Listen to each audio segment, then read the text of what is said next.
Okay, you should now be able to hear me. Let me know if you can hear me and see me. Hooray! There we go. Okay, great. Welcome everyone to today's competitor analysis webinar.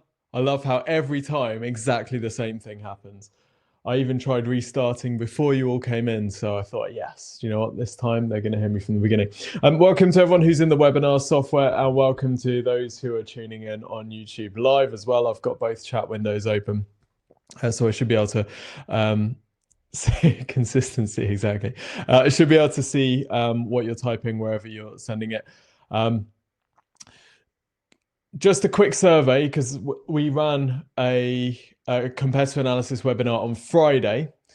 Give me an F in the chat if you were in that one, so I know how much crossover we have, please. And while you're doing that, just a quick bit of housekeeping. So if you lose signal at any point, there's a reconnect button at the top of the screen, which you can just hit. That will take you out of the webinar and bring you back in. There's a lot of Fs. I should have asked, okay. If you weren't in the webinar on Friday, can you give me an N, please? I should have asked, otherwise I only get the Fs, and I think 100% of respondents said they're in on Friday. If I get disconnected, I'll restart the room if the connection goes a bit weird. Okay, great. So we've got a good mixture. Okay, so I'm going to assume then, all right, there's more people who weren't than were. Okay, I'm going to assume that we haven't been through this stuff before. So in the format of the session, we've got an hour together. I've got a hard cut off at 3 because I've got another webinar which I'm running. What we're going to do, I'm going to explain very briefly the process that we use when we're analyzing your competitors. And we're going to get stuck straight into some examples. So in a moment, I'm going to ask you if you want to submit your competitors, you can do so through the chat. And we'll, at Lucky Dip, pick some to go through. And then we'll go through that process as well with you. The areas that we look into will depend on your business. But for those of you who don't get your competitors reviewed in the webinar, fear not. The most important thing to take away from this is the process that we're using every time, because really it's the same process. The main areas that we use when we're looking at competitor analysis are website, first of all, conversion optimization. If their website isn't set up to convert, whole thing's pointless, right? Because all of the traffic, no matter what they're doing, whether they're driving traffic from social or pay-per-click or search or whatever, it's all going to be going through their website. So if their website isn't set up to convert, brilliant. You know that they're floundering at the basics. We then have a look at organic ranking, mainly because if you want the most commercial intent traffic, if you want the most profitable traffic, it's people that are typing onto Google exactly what you're searching for, right? It's people typing in plumber Nottingham if you're a plumber. Not if you're not a plumber. That's the best traffic to get. So first thing we'll do is have a look at what their organic ranking is. That's going to give us a really good perspective on how popular the business is and how well known it is as well. We're then going to have a look at paid ads, so PPC in search, so Google ads or Google shopping if they're e-commerce. We'll then take a look at content marketing, potentially link building if they're ranking pretty well. We'll have a look and see what they've been doing there, because that can give us a bit of an indication as to what sort of visibility they've got in the outside world, so what sort of publications are talking about them. And we'll also have a look at their social and social ads, if it's relevant to that market. So if it's not really relevant to that market, if they are a plumber, we're not going to spend time looking at Facebook ads, because the only thing that's seeing they're running Facebook ads is going to tell us is that they don't understand how to advertise a plumbing company. So yeah, those are the main kind of areas: conversion optimization, organic search, paid search, links, and social ads. Those are the main kind of tools in our toolbox. So I'm happy to get stuck in. By the way, the tool that we're going to be using throughout today is SEMRUSH. You know me, you know Exposure Ninja. It's our first love, our only love when it comes to competitor analysis. It's pretty much going to show us everything. There's really the only tool I'll ever use other than SEMRUSH is I'll sometimes use Moz just to get a DA score. Other than that, pretty much everything that you need is in SEMRUSH. Now, that's not to say the only tool that Exposure Ninja uses is SEMRUSH. We use freaking loads of them. The SEO team, pay-per-click team, they've got tools coming out of their ears, social teams as well. But you know, I don't. This is just me. I'm just simple. I'm just super basic. I'm just the chattering monkey on the webinar. So, right, let's get stuck in. If you want one of your competitors reviewed, please post in the chat 3 things. First thing, your website. Second thing, your most hated, your most bitter rival's competitor's website. And then the third thing is the keyword that you would rank for if you could choose any keyword in the world to rank for. So first thing, your website. I'm just going to type these in the chat so you got them as reference. Second thing, your competitor. And third thing is your number 1 target keyword. Okie dokie, cool. All right, good stuff. I'm just going to wait a few minutes so people can, or a few seconds so people can dump them in, and then we're just going to do the zooming, picking at random and see what we get. Oliver, you were very, very early. I'm thinking you were on the one on Friday and you knew what I was going to ask. That is impressive skills. And by the way, if you've got any questions at any point, drop them in the chat, or if you're on YouTube, drop them in the chat because I've got the chat windows open here, and I can dig around and find your questions, even if I don't get to them immediately. Okay. Right, we're just going to go for one straight away. I'm going to choose Oliver. He was so early. I know I said it was going to be Lucky Dip, but I've got to choose him because he was so early. Right, I'm just going to share screen and we will get cracking. Turn screen share on. Let me know when you can see this. And we're going to be doing more as well. So just because yours hasn't been picked now, don't worry. It doesn't mean you won't be picked today. And then if we don't get to yours at all today, then I've got a way that you can get a competitor analysis from us anyway. Okay, so Oliver, Alberjet, we've got lunarjets.com and Private Jet Charter as well. So I'm just going to open those. Just going to make my little thingy a bit bigger. Boof. There we go. Getting good at this now. It's almost like I've done one of these before. And by the way, next Friday's webinar, the webinar next week is going to go back to being on Friday, and we're going to do it on Bootstrap digital marketing. So keep an eye on your email inbox if you want to get in on that. Okay. Immediately on LunarJet, I'm getting one of those really stupid pop-ups that ask me if they can use my location. That's really annoying.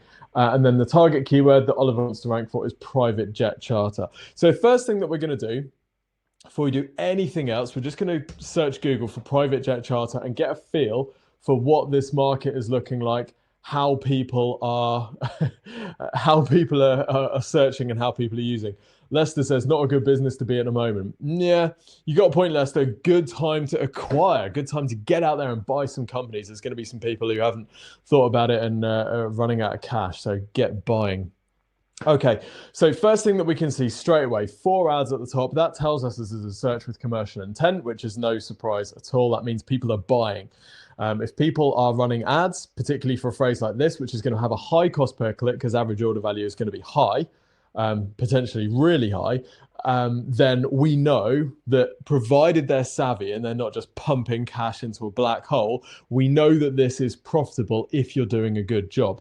So the first thing I'm going to do is see what the people who are spending the most for their traffic are doing. This is going to give me a very quick read on how competitive this market is, and that'll set the expectations for when we have a look at Oliver and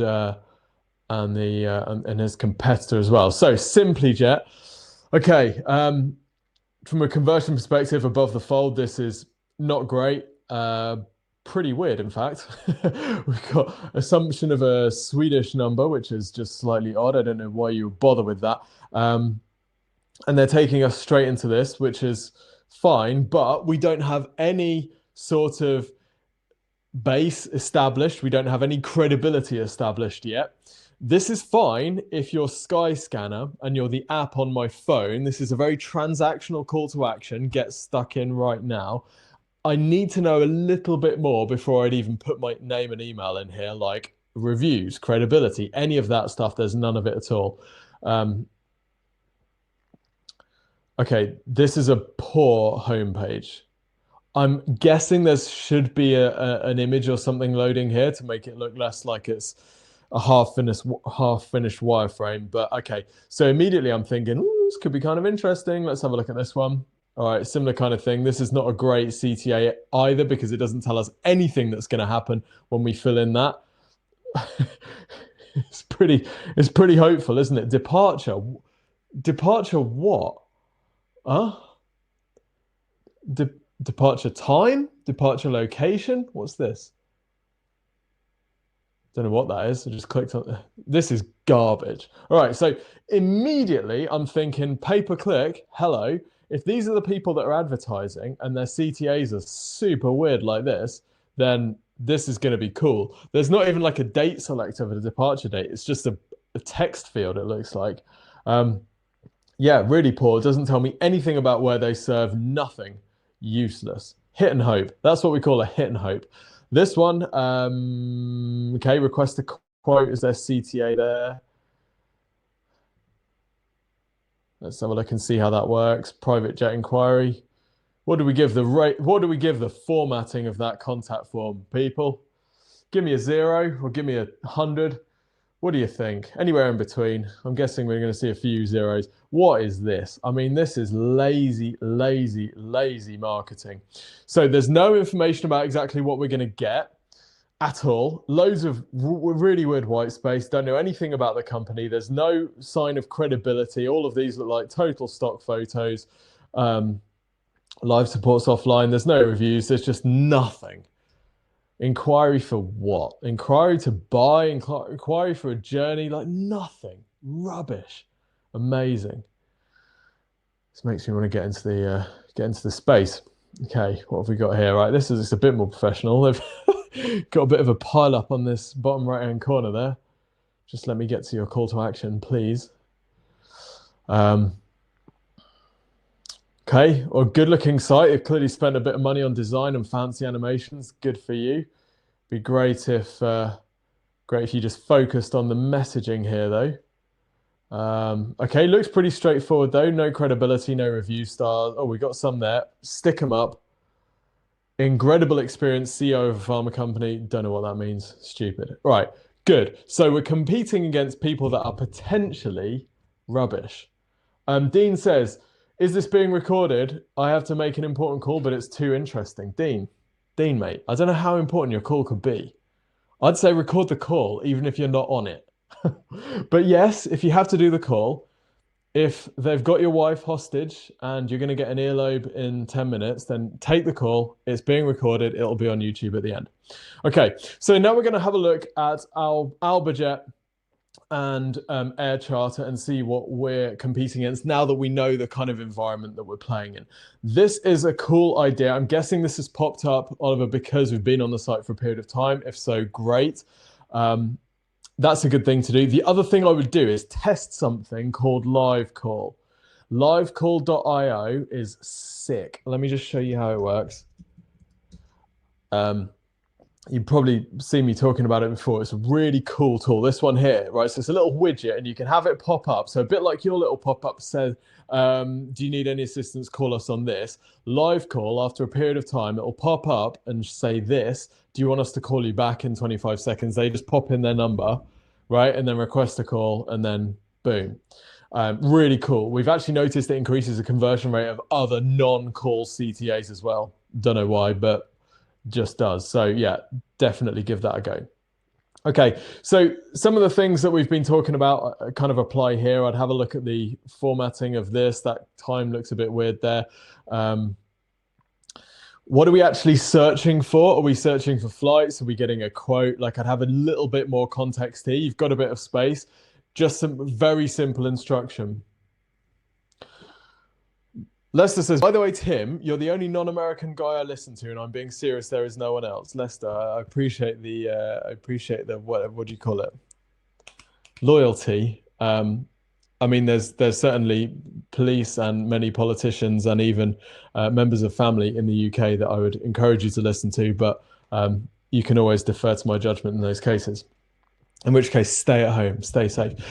So credibility, really important. We need some stars. We need some kind of evidence that this is a legit business. I think the picture looks great. The picture looks well established. It's also not too confusing. A lot of the time when you've got an airplane coming through the sky, there's like loads going on, loads of colors.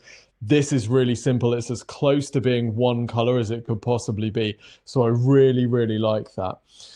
Your benefits at a glance, that makes sense. So these are things that actually mean something to me. I'm guessing if I just put in, okay, great. So we've got autofill there. Flying from Notting Hill. That would be quite something, wouldn't it? But the CTA looks reasonable. I love that you've got WhatsApp as a CTA. Potentially, I'd look at a live chat, see if you can get WhatsApp as a live chat. We've got some clients that are overseas, or they sell to an audience which is very, very WhatsApp heavy, and find WhatsApp is a really good way. Bit of a nightmare if you're trying to kind of manage it, but a good way of getting in contact with people. This looks cool. I would potentially move you up a bit, Oliver. I mean, one of the things that we're seeing with these others is that actually there's not much personality on them. So potentially you could, make a bit more of yourself, whether that's having you on the WhatsApp. So, hey, Oliver, founder or something, or I don't know. But I think the concept seems to be fairly well understood. So the thing I would challenge you on is how important is it that we... You're right, Gary. How important is it that we establish how the process works versus establishing why people should go through you rather than someone else? I would suggest that probably your audience knows how the process works, in which case, whether it warrants this amount of space, I'm not sure. Maybe you could condense this and then you could get a bit more into you versus competitors. But overall, good looking site. We're not going to go any further than the homepage. Competitor, yeah, I mean, maybe, they've got an app, which is cool, loyalty program. Okay, what does that €7,000 off mean though? It kind of immediately makes me think all the other prices are inflated. Yeah, kind of interesting. In the media. So this gives us a bit of credibility, which I think you don't have at the moment. So one of the things that you can do to get some of these logos, right, is, I don't know if you guys have heard of Twitter, but on Twitter, you can search for hashtag journal request, hashtag PR request, and that will show you journalists. In fact, let's just fricking do it. Let's just go onto Twitter. And let's just search for hashtag PR request and see what comes up. So journalists are using this. Journalists are using this, and then it's become a bit of a hijack thing for other people as well. But you can dig through this. In fact, let's just go for journo request. What you're looking for is you're looking for journalists that are looking for sources. Here we go, looking for US and UK feature and travel writers for Ride 25, press trip to MLA, in May to Italy. 2016. Yeah. All right, let's just go latest then. I hear you, Lester. I was only playing. I know you're not. I know you're not ignoring your family. I know you're not ignoring your family, hopefully. Okay. Interesting. I've spelt that wrong, which is why we're not getting much. Wall-to-wall professional. Here we are. Okay, here we go. So what you're looking for here is you're looking for journalists that are writing about anything to do with coronavirus, travel, money, anything that's in your ballpark, Oliver, because you can then reach out and you can get featured in a publication. I'm just going to pick on some of these. Right, she's writing for Bauer, so she probably writes for some decent features writer at That's Life UK. Okay, best-selling Woman's Weekly, so maybe it'll go in there. She might also be writing for other publications, not sure. But you're going to dig through these. You're going to find people that are asking for a ballpark of what you do. You can then give them a comment to use in their publication. And that's a great way of getting featured in some of these places without spending like 10K on a feature on Bloomberg or something. Yeah, okay. I mean, conversion rate optimization, not a huge amount to tell between you. So let's have a look at some of their visibility and let's have a look at how they're marketing this bad boy. Yes, Harrow is great. Well, Harrow is okay. Harrow is help a reporter out. And it's basically where if I'm a journalist and I need a source, I can type something and Harrow will send it out to people that subscribe. Okay, it's free, or at least it's mostly free, and yeah, it's pretty cool. It's pretty cool. Okay, so we've got SEMRUSH open for LEADNINJA. What we're going to do first is have a look at what their visibility is in some key areas. So US, Oliver, what's your main market? What's your best location? Is it US or UK? Let me know. We're going to have a look at UK. Brett said, I'm a journalist. I never knew this. Brett, if you've been writing your own articles, mate, you're doing it wrong. If you're a journalist, all you need to do is come up with a topic.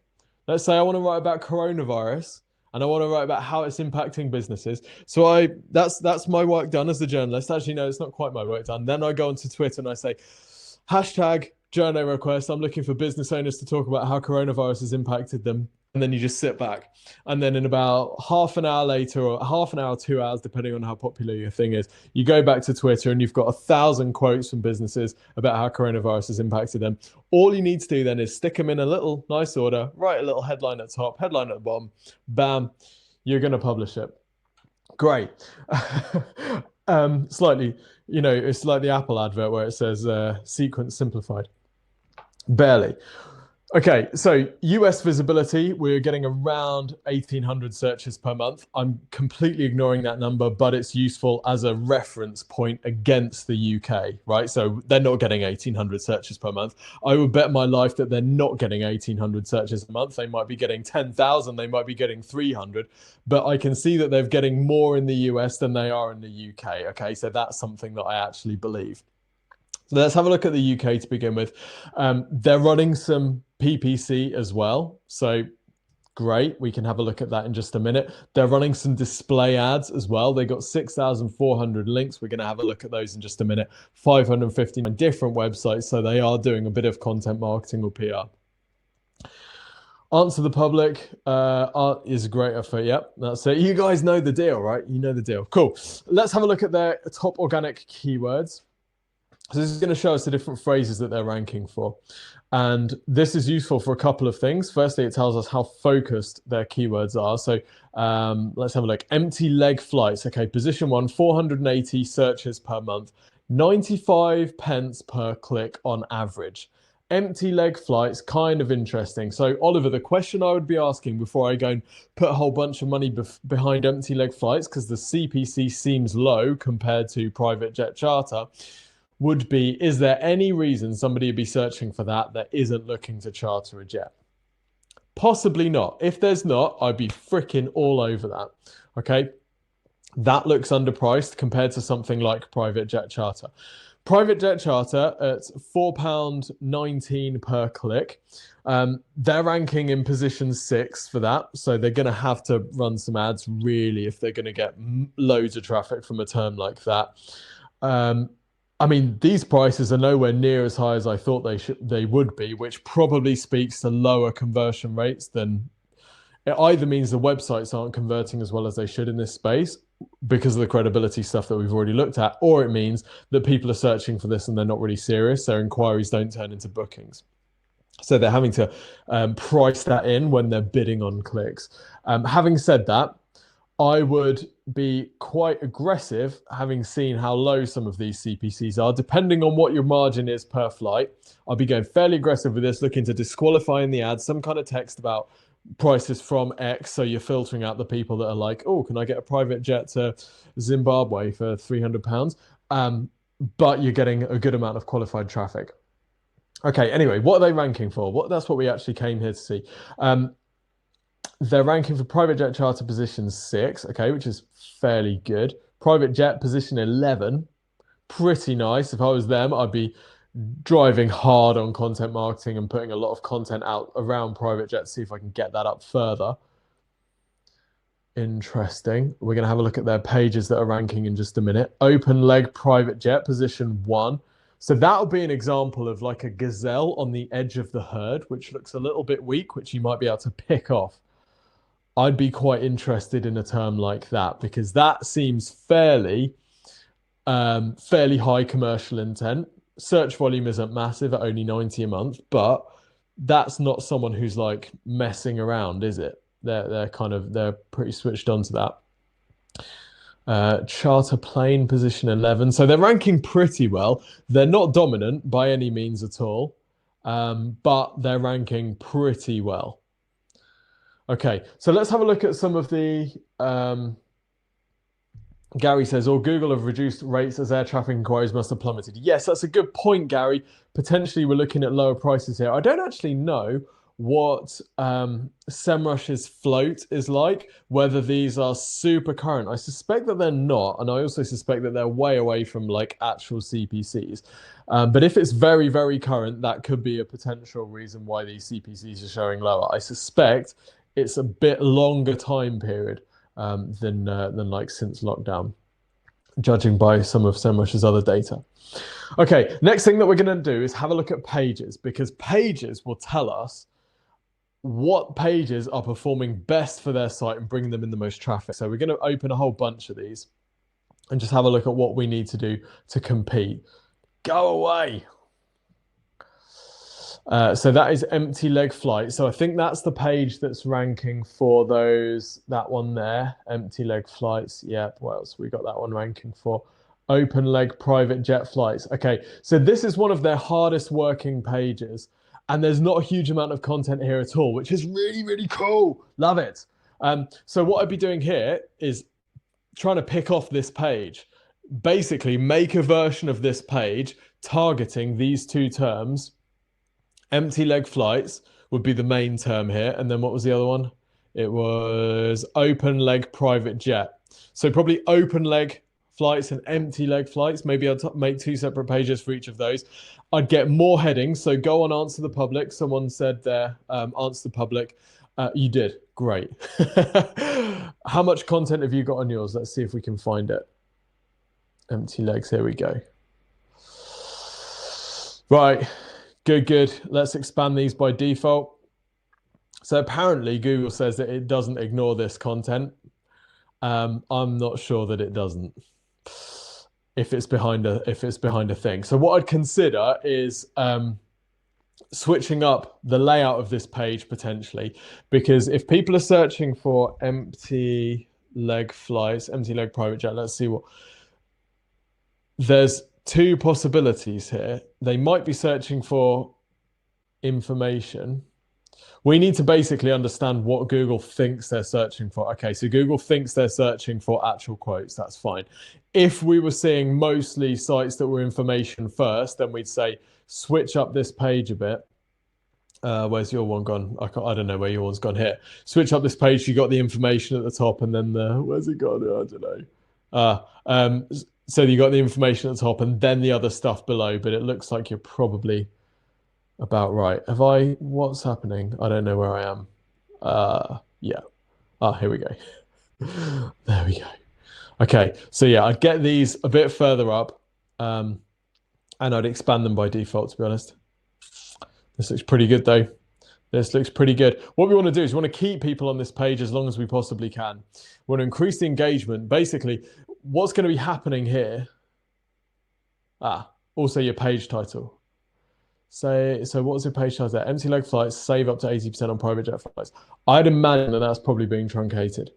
It looks like it's probably too long. Yeah, so that would be a key page for you, and then start building some links. So how you build links would be you would write some content on your site and you'd have internal links, and then you might do something absolutely crazy like, let's find the cheapest empty leg flight anywhere in the world. Did you know that you can go from Monaco to London, some random little London place like London remote control, which is like some way out of town airport, for £3, right? You just need to find one of these that's been cheap in the history of the world, and you could have like the top 10 cheapest empty leg flights that people could get. This could be something that people get really interested in, particularly, you know, everyone's stuck at home with coronavirus, dreaming of being free.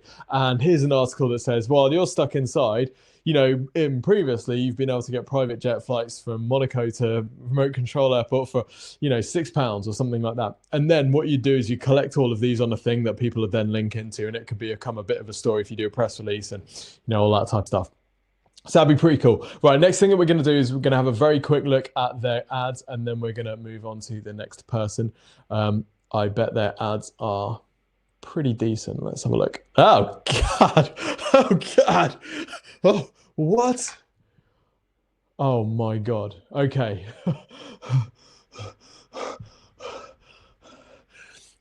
Sarah, there's a cheaper alternative to SEMRUSH. It's called the Thank You Ninjas SEMRUSH free trial.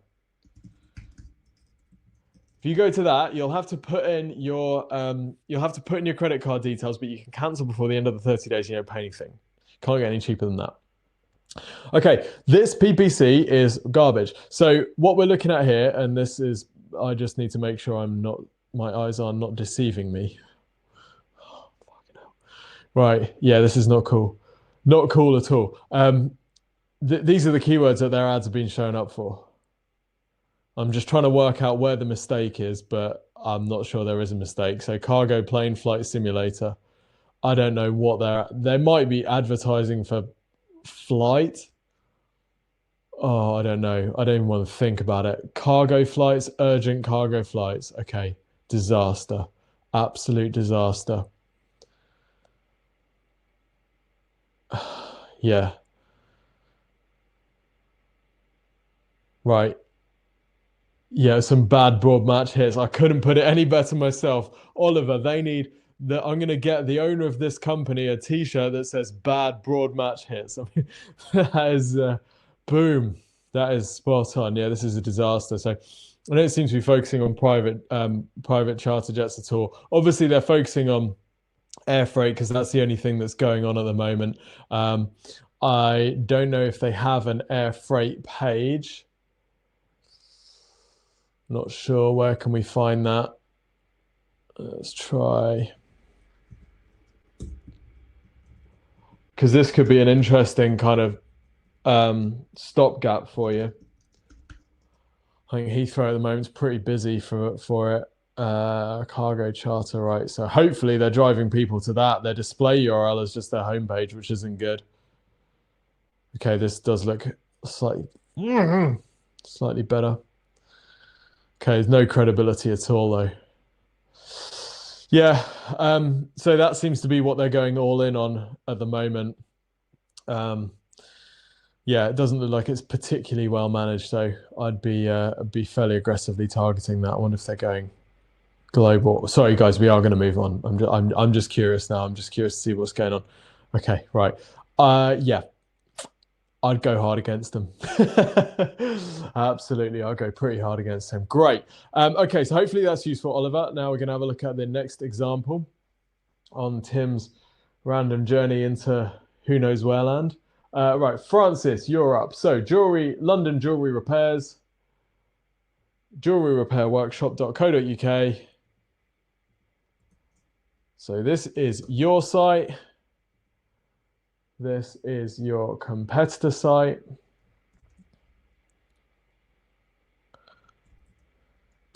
And the phrase that you want to rank for is jewelry repairs. Now, I always spell jewelry wrong. You know, you have those words, don't you, that you just can never get. And I don't, there's L's and there's R's and there's some of each, I think. Right. Okay, jewelry repairs. So Google's treating this as a local search. We've got the Google map pack up here. We've got some ads at the bottom, surely. Yeah, we've got one ad here. Okay, fine. Right. Okay, good stuff. So your site is this one, I think.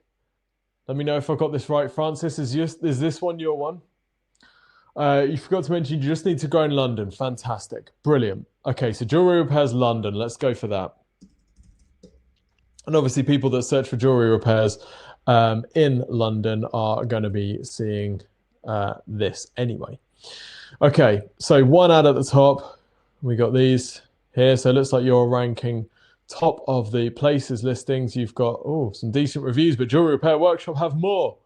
So thing I'd think about here is how can you bake in review requests into what you do? When someone orders from you, or when they get their confirmation, or when they get their invoice, are you emailing them saying, can you go and leave us a review? Are you texting them after they've left to say, can you leave us a review? You know, you need to bake this into your process. That's not you. Okay, right. Oh yeah, London jewelry repairs London. Right, okay. It's been a long day. It hasn't been a long day. I'd do that anyway, right? Because what we're going up against here is people with a lot of reviews. Quite difficult to go up against that. So yeah, you need lots and lots of reviews. That'll be quite important. Okay, now Jewelry Repair Workshop are ranking in position 2 for this phrase, even though they've got poor page title optimization. You see there, their page title says Home Jewelry Repair Workshop. They're telling Google that the phrase they want to rank for more than anything is the word home, which is not the one, obviously. Pretty engaging video, no CTA above the fold, and that thing is kind of weird. Really, really weird. There's no menu either. Oh, the menu then appears when you scroll down, which is completely logical if everyone immediately scrolls down. Everyone does not immediately scroll down. They immediately look, where's the page that I need to go to? Can't see it. Great. Okay, so, they're trendy. Cool. And we've got the workshop and request a quick quote. Okay, so got loads of credibility on their Google thing. And then they've put their reviews in the footer. So I'll maybe bring them up if I were them. If I were you, that's what I'd do. Yeah, no CTA other than request a quick quote, which is the bottom of the page. So it means it's the area that people are least likely to get to. No information about what's going to happen. We'll get back to you as soon as possible with a quote. No guidance on the photo or anything like that. Yeah, it's okay, but you can beat it. Good. That's what we like to see. Okay, yours. To view this content, click reload. That's an interesting call to action. I've not seen that before. Okay, need a CTA, need a headline up here. The picture's great, but the picture's not going to sell anything. I know what a ring looks like. That's not my ring. Yeah, so we need a picture that's kind of in the background, headline that says, we fix jewelry in London, and then a CTA that says, got a piece of jewelry that needs fixing, fill in details here. One of our team will be in touch to arrange a free, no obligation quote. You can include some pictures if you like, and that'll allow us to make your initial quote more accurate and get it to you faster. Something like that, right? Name, email, optional phone number, message, and then an upload button for the photo or photos. Okay. You might also want to have a little, people can text you the photos or WhatsApp, a bit like Oliver. Chris says, does it matter to Google the order of your search term? For example, would Jewelry Repair London bring the same as London Jewelry Repair? The answer, Chris, used to be no. Like back when I started building tradesman websites, you'd pretty much get different results for like Plumber London, London Plumbing Company, Plumbers in London, all that type of stuff. And you get businesses that are like all those different variations in their domains. Much, much less the case now. Google understands that if you're looking for London Jewelry Repairs or Jewelry Repairs London, that's pretty much the same thing, right? So yeah, much, much less of an effect. I wouldn't even focus on that stuff right now anymore. Okay, so how this works, this is good. So fill in the form. Anytime you're telling people what they need to do, I just have a link to that, or even better, have the form there, right? Or you could have it scrolling down the side of the page. This is like a really transactional thing, isn't it? Because people are just going to be, as long as they know and they can trust you, they're just going to be like, they might get a few quotes. So you want to make it as easy as possible for them to get a quote. And then once they've got a quote, you want to get back to them immediately, right? Once they've filled in that form, you get back to them immediately. Say, we can offer you this price if you confirm within 3 hours, right? Boom, there we go. Okay, that's great. Cool, love that. Need a coronavirus message to tell people how this has been impacted with coronavirus. Okay, that's cool. So I'd post your prices if they're a benefit. If they're not a benefit, don't post them. So I don't know what your prices are like compared to others, but or what they are like compared to people's expectations. Because the reality is, you might be able to get more than 100 for one particular Ring if it requires a certain amount of work and people have expectations of it costing way more. So you might want to think about that. This is cool. Love this. Love this. Okay, so the main thing here is that your CTA is, like we said before, at the bottom of the page. So maybe fewer than 2% of people will get to that. If you have a look in, if you install Hotjar, that'll show you how far people get down your page. And what you'll probably find is that very, very few people ever get to that call to action. So we need to bring it up, particularly for something like this, where it's fairly straightforward concept. Bring it up. Get some credibility above the fold, reviews, something like that. That'll be good. I fancy your chances against this because there's very little information here and it's just not great. So let's just see. It's really difficult to find their menu. So annoying. Right, let's try see what they got on these pages here. What do we think, people? Order an envelope. Order an envelope for what? Like, they need to explain. They're asking me to post my wife's 20K engagement ring and they're just saying order an envelope. Like, how does it work? Ridiculous. Oh, this is super transactional. If I was on the phone to them and then they said, right, okay, what we need to do is we need to send you an envelope. Can you just go onto our website and click the order an envelope button? That might get me to convert. Otherwise, this is another hit and hope. Really not good. Let's have a look at yours, how that works. So collect my jewelry is probably that approach there. Okay, so this is a single page site. Need to get multiple pages, get a much better chance of ranking for this. So let's think about website structure. What I do here is you'd have different repair jobs. Okay, so some people are going to be typing in watch bracelet repair London. Some people are going to be typing in watch service London, watch polishing London, ring sizing London, ring gem replacement London, whatever the phrases are. So I'd have a services tab on your menu, which has each of these individual pages underneath. Then I'll write a bit of content about how each of those services work. So how does ring sizing work? What do you need to do? Is it visible afterwards? All of the questions that people might have about that thing, put in that page, because what you're really looking for, actually, and this comes back to your keyword targeting, jewelry repair London might not be the phrase that you're targeting. Actually, the more profitable phrase might be something like ring resizing London. Okay, because that is someone who knows exactly what they need, right?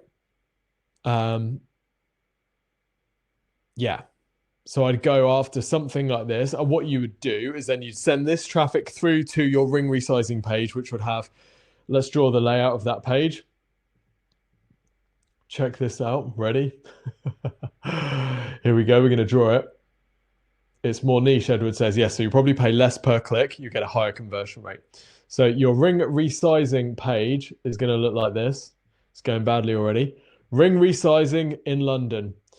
Trust Tony, he's the most experienced ring resizing London, working directly from our jewelry repair workshop in Hatton Garden. Need a ring, and then you'd have a call to action box here that says, need your ring resized, fill in details here and we'll be in touch for a quote. And then you've got a bit of info here, which is your credibility. So as seen in or featured in or some testimonial, like a testimonial slider or something like that. Then a bit of info here about the service, and then underneath here you'd have each of the different questions that people might have about ring resizing. So you go on to Answer the Public, you type in ring resizing, you'd have a look at all the questions people are asking. How much does it cost? In fact, you saw when we started typing in ring resizing, you saw cost, right? Cost. So people are interested in cost. That's top of funnel traffic. You might write a blog post about that in more detail. What are the different variables about ring resizing? Does it vary by location? Can you get it done extra fast for more money? That type of thing. But on this page, you'd have a bit of info about each of these questions with maybe just a paragraph of info about each one.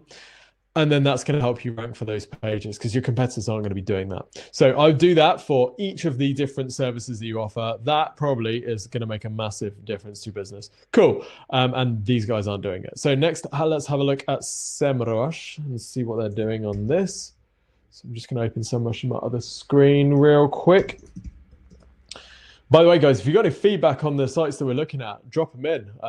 We've got a lot of smart people in this in this webinar, so it doesn't have to all come from me. Like, feel free to share some insights if you spot anything that I miss. Not that I've ever missed anything. I will literally miss my own funeral. I'll have a webinar scheduled. Right. Right, SEMRUSH isn't loading. Fantastic. Okay, we're gonna have a look at their content marketing. Just gonna see if we can find a blog. Right, so these should also be separate pages, okay? FAQs. Let's imagine that we can do a jewelry repair knowledge base, okay? Because something like how long does jewelry repair take? Well, each of those, you know, people aren't searching for how long does jewelry repair take. That's too broad a phrase. No one has a jewelry repair problem. They have a watch band replacement problem or a watch servicing problem. So how long does watch servicing take? Can I get it in time for the prom? So we're going to be more specific, and each of these could be great knowledge base posts. And what you're doing with knowledge bases is you're making a static page with the answer to that question in a structured section on your website. So for example, let me just see if it's live. We're building something at Exposure Ninja called the Marketing Manager's Toolbox or Toolkit or something. I can't remember. I can take none of the credit for it. And if it's bad, I can take none of the blame. So we're building this, which is a knowledge base that we're going to be making. Okay, 84 tools every marketing manager needs. So I think we might have just started. I'm not too sure. Right, so what we've done is built out this knowledge base. Right, maybe we've done the content, but it's not live yet. I'm not sure. Ah, here we go. Right, so what this is a knowledge base targeting each of these different areas of digital marketing. Now, why are we doing this? We're doing this because marketing managers are our target audience. So we want to get marketing managers on the site asking questions about marketing strategy. And then we're going to give them, I haven't seen this, so let's just see how this works. We've got the marketing fundamentals. So all of these are knowledge-based posts, right? So if someone's typing in what is a customer value proposition, we're like, hey, we've got that thing.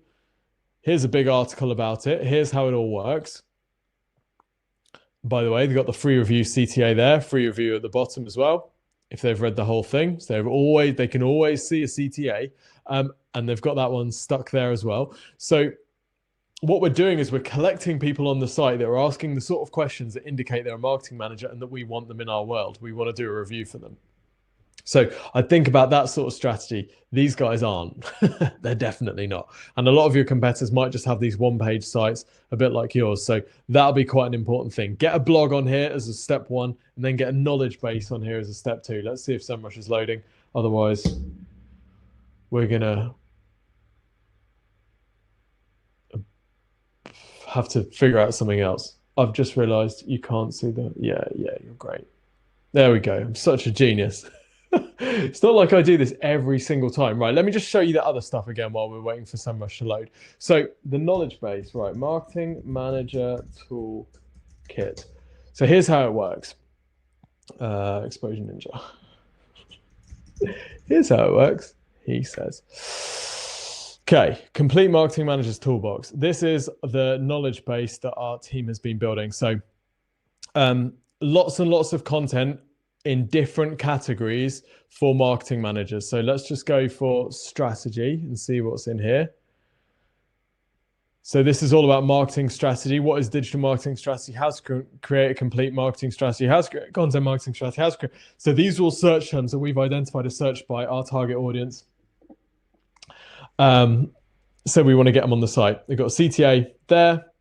Oh, they don't have a CTA at the bottom of that one. Oh, it's because it's a category page.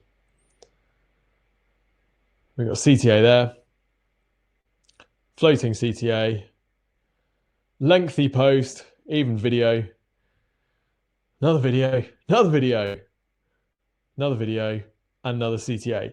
So these are long posts designed to rank for things like that. Whether this one's ranking, I don't know yet. It's not very old. But the point here is that we're trying to collect people on our website that are searching for these topics. So that's an approach that you could take in this space for all of the questions people would have about every different topic that you're covering.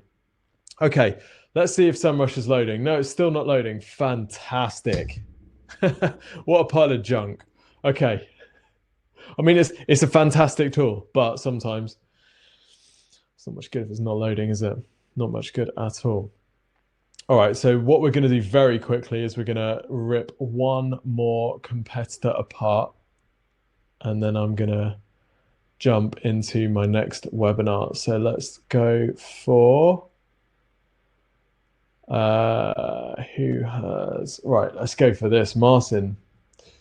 All right, AM Cycling. I hope that's useful. Sorry, I can't remember the name of the person who asked.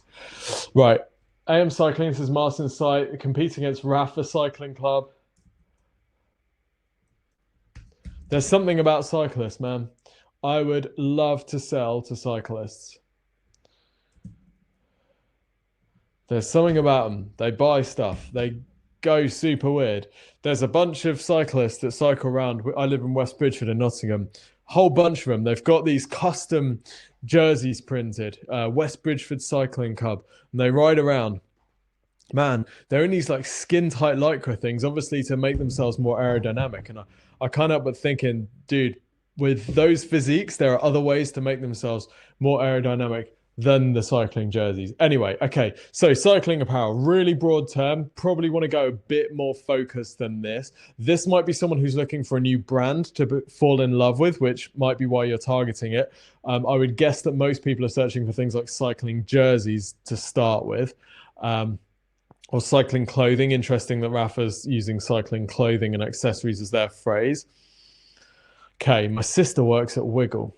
She says they're going through the roof at the moment. Never been busier. Amazing. Right, let's have a look at your site. First up, Collection 2020 is ready. That's great, but I don't know what you really do yet. I can see some pictures of bike people, so I think I know, but I just get a nice clear headline there. What do we think about the look of the site, guys? Be honest, on a scale of 1, where 1 looks like I would never trust this, to 10, it looks freaking amazing. Take my money. What are we thinking? Give me a sign. 1 to 10. Oh, Francis. Great. Good, it was useful. 1 to 10. What do we think about this site? How likely would you be to buy from this site? 5, 8, 8.5, 7. Cool. Cool. You're winning, Martin. Love it. Great. So we're liking the site. We've got the Facebook Messenger chat as well, which is cool. Okay.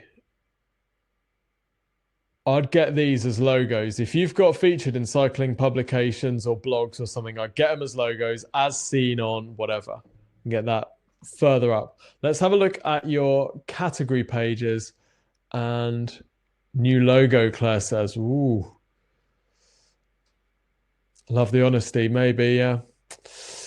Okay, we got a US flag. Don't know what that means. Does that mean I'm looking at it in English, or does that mean I'm buying in the US? That's a bit confusing and possibly concerning there.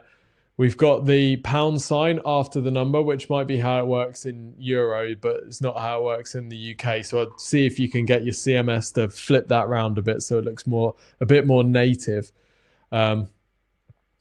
Okay, men's cycling apparel. We need to categorize this on this page. I'm not sure that having an all under men's is necessarily the way to go. Let's just go for jerseys. Okay, so we've got a couple of cycling jerseys. This category page isn't going to be ranking. This is a key page for you, Martin. This is what we want to get ranking for men's cycling jerseys. Okay, and it's not going to rank with that amount of content. So what we want to do is get some tips on here, how to choose your best cycling jerseys, that type of stuff. You can have it in expandable coding if you need to, just so it doesn't cover it. But because you've only got 2 products, I'd actually consider making this a bit more of a content page so you can sell a bit more of the story behind the business, introduce some of the people behind it as well, make this a longer page. Because at the moment, with only 2 products, you could have this almost as like a sales letter for these 2 products. It doesn't need to be a product category page like this. And then let's have a look at the product pages themselves. This is where you really need to do some serious work. The photography is brilliant. I love that. I love the fact that you've got different angles and you've got them in context as well. That's really, really cool. So many people get lazy with their product photography. You've got all the detail as well. And the detail actually looks sick. Love it. Love it. Yeah, it looks really cool. Maybe get a video on here as well, just to tell the story a little bit more. So we've got the product description, which isn't particularly long, but then we've got these others as well. Yeah, quite like it. What do we think? What do we think, guys, about this product page? Do you feel like you're more likely to buy this having seen this product page? Well, let's put it another way. If you were in the market for a cycling jersey and you love the design, would you buy from this page? Give me a 10 if you'd freaking definitely do it, or a 1 if you absolutely wouldn't. I think we've done a pretty good job here, but I don't want to skew it. Good page, user-friendly. Yep. Yeah, cool. We're liking it. Good job. Right, we're not going to have time to do this. I've got to go. I've got another webinar. Damn it. But I want to rip apart. Video is next level. Yeah, I'm inclined to agree with Edward. Video for these sorts of products will be amazing for you because you can get in the detail and you can get really close. You can see how it moves. You can get one of the models to say, look, do you know what? I've tried on a few cycling jerseys, and the thing I really like about this one is it's quite loose under the arm, so it means you can actually move around. You know, like little things like that. Be absolutely killer. Right, we're going to have to run another competitor analysis webinar because I haven't covered enough. I've got to go now. Guys, if you want some more help with competitor analysis, you can always request a competitor analysis review. And what we'll do with this is we'll review any 2 competitors that you send us. We'll make a video, which is a bit more organized than this, but looks at conversion rate, organic traffic, paid traffic, social and paid social, which will be quite good for these if they're relevant. So you can grab one of those. You'll get it usually within 3 working days, and it'll be amazing. The video will be between 30 minutes and an hour long. And I'm doing some of them, and then we've got some of the team doing them as well. So it's a lucky dip to see who you get, but it'll be really good. So go and grab that if you want some more of this analysis. Really interesting to see how companies like Rafa are responding at the moment. People are looking for cycling gear for some reason. I know this because of first-hand information. Yeah, a great time to be kind of adapting for it. We see the product photography here. They're doing a really good job. Anyway, I've got to go, guys. I'm really sorry. I absolutely love spending time and hanging out with you guys. So we'll do another one next Friday. It'll be on Bootstrap Digital Marketing. I'll arrange another competitor analysis one maybe for the following week. Anyway, I've got to go. Can't be late. Love you all, and I'll see you soon.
Okay. Hello, everyone. Can you hear me? Can you hear me? Can you see me? Yay! Hooray! Fantastic. Thank you, everyone. Sorry I'm a minute late. I've just literally just finished the last webinar and just said, sorry guys, gotta go, and then legged it. Great. Okay. Amelie, you're not in presenter mode, so I don't know if I can make you presenter mode or something. I'm not sure. Let me see how it's going to work. Can you request to speak? If not, oh, there we go.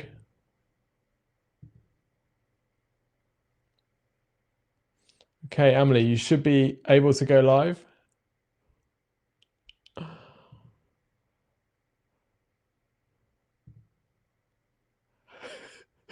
Okay. Not too sure.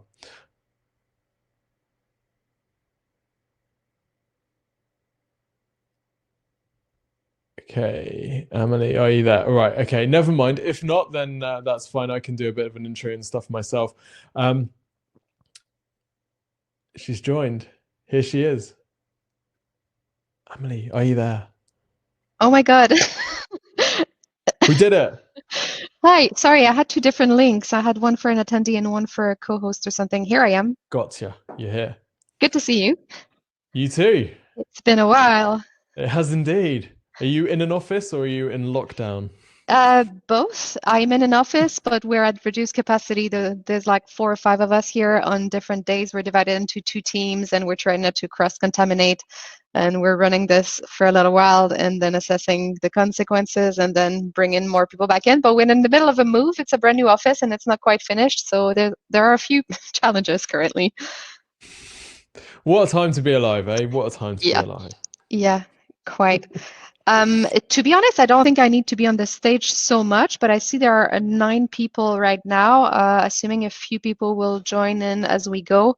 But thanks for being here. We're running a few community events, especially so right now that our startups are all completely remote, and we're trying to add things of value for them so that they feel like they're part of a community and that they have some good tools to push forward and face the challenges that they're facing either now in this situation or at all time as a fairly early stage startup. So yeah, I thought I would bring you on board, and I'm sure you'll make a good intro of yourself. But Tim and I worked together for some time for a digital marketing agency, LEADNINJA, who is incidentally a fully remote company, which was something really cool, and I'm sure it's especially really cool for you guys right now. So yeah, that's pretty much all I had to say. I'm not so familiar with this webinar jam, but I'm sure you'll explain a little bit more what people can do to be interactive. Thank you. Hi. Awesome. And yeah, just take it from there. Cool. Sounds good. So yeah, just a bit of housekeeping then. You'll see that there's a chat window. I've got the chat window open at all times, so I can actually, I'm not going to have it open while I'm talking, so I'm going to be in full screen mode. But I'll check in and out every so often, see if you've got any questions. So if you've got any questions, drop them in. There's also a little button at the top of the screen, which you can click to reconnect. And what that'll do is that'll boot you out of the room and bring you back in. So you can do that if your connection drops a little bit.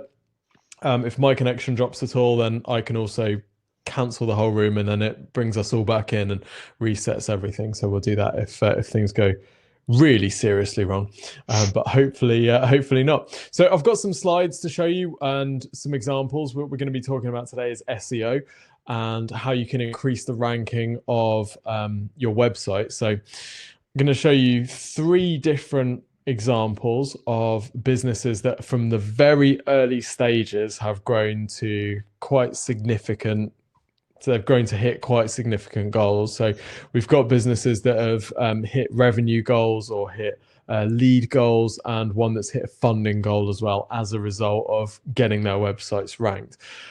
So just a bit of a survey. What sort of businesses do you have? If you've got if you could just type in a little comment in the chat. Are we like SaaS companies? Are we service companies? Are we e-commerce? What have we got? Or a bit of a mixture, I'd expect. Don't all type at once. Okay, B2C fintech, fantastic. Service, okay, great.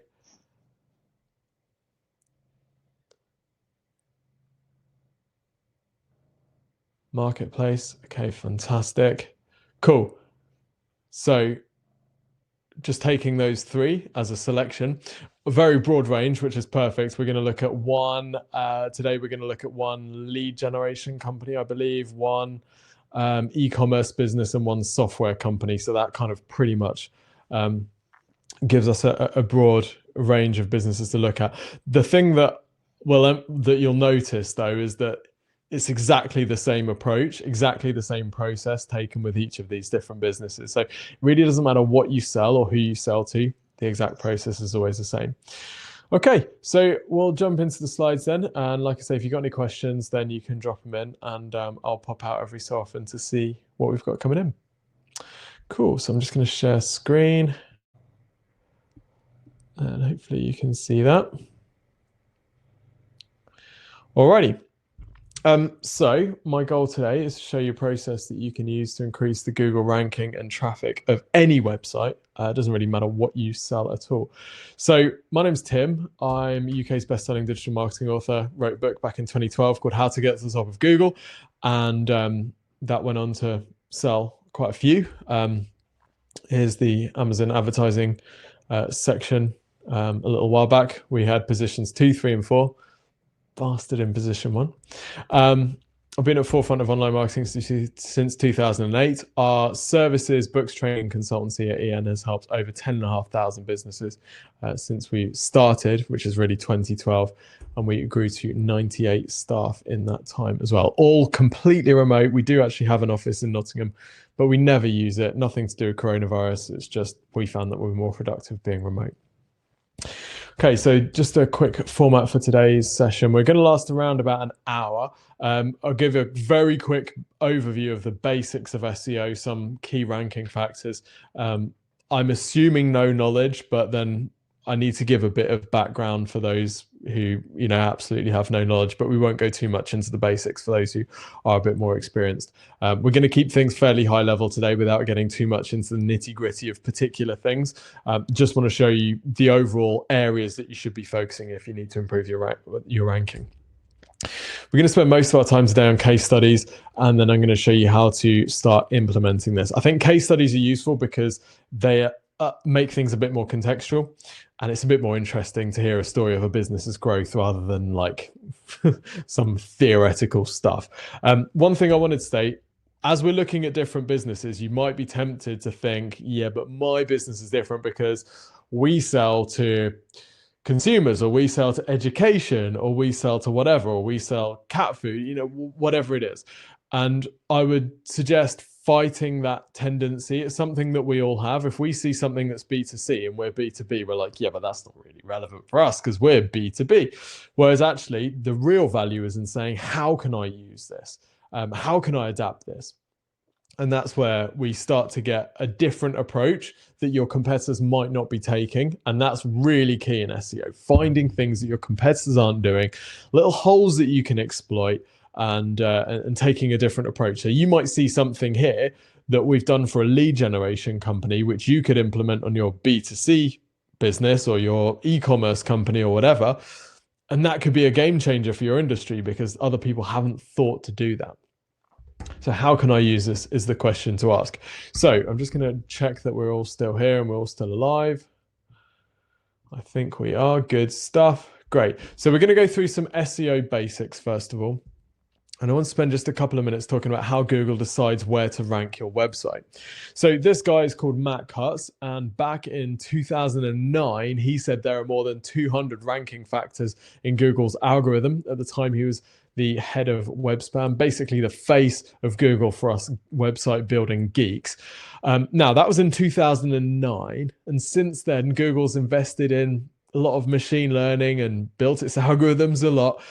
The likelihood is that nobody knows how many ranking factors there are, let alone exactly what all of them are. There is so much in the black box that even when people ask Google, what are your main ranking factors, they can tell us the first few, but actually they say, we're not really entirely sure of what all of them are because there is so much that's going on through algorithms. So this gives us a bit of a challenge. If we don't know what the ranking factors are, how are we going to possibly manipulate them in order to make our website rank higher? Well, the good news is we do know what the top 3 are. A guy called Andrei Lepatsev, who is a search quality senior strategist at Google, said the 3 main ranking factors are content, links, and rank brain. So content, fairly self-explanatory, the content that's on your website. Links are other websites linking to your website. So this is a major signal to Google of the quality of your site. If lots of other websites are linking to your site, that tells Google that your site's an authority and that you should be listened to and ranked.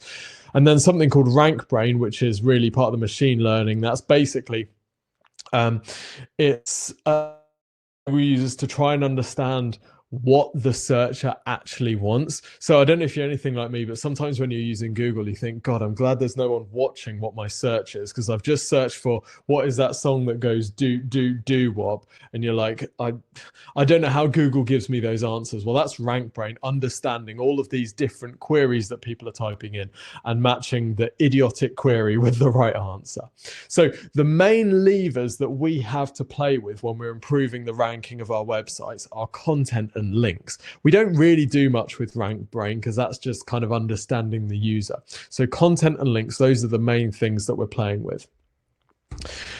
The main kind of takeaway I would suggest from this section is that Google's algorithms are designed to mimic human opinions and values. Eventually, Google will be at a stage where the search results it shows you would be the same if some really well-educated person had been through all of the different websites in the internet and given you a custom tailor-made order of the most useful websites to you. That's where Google wants to get to.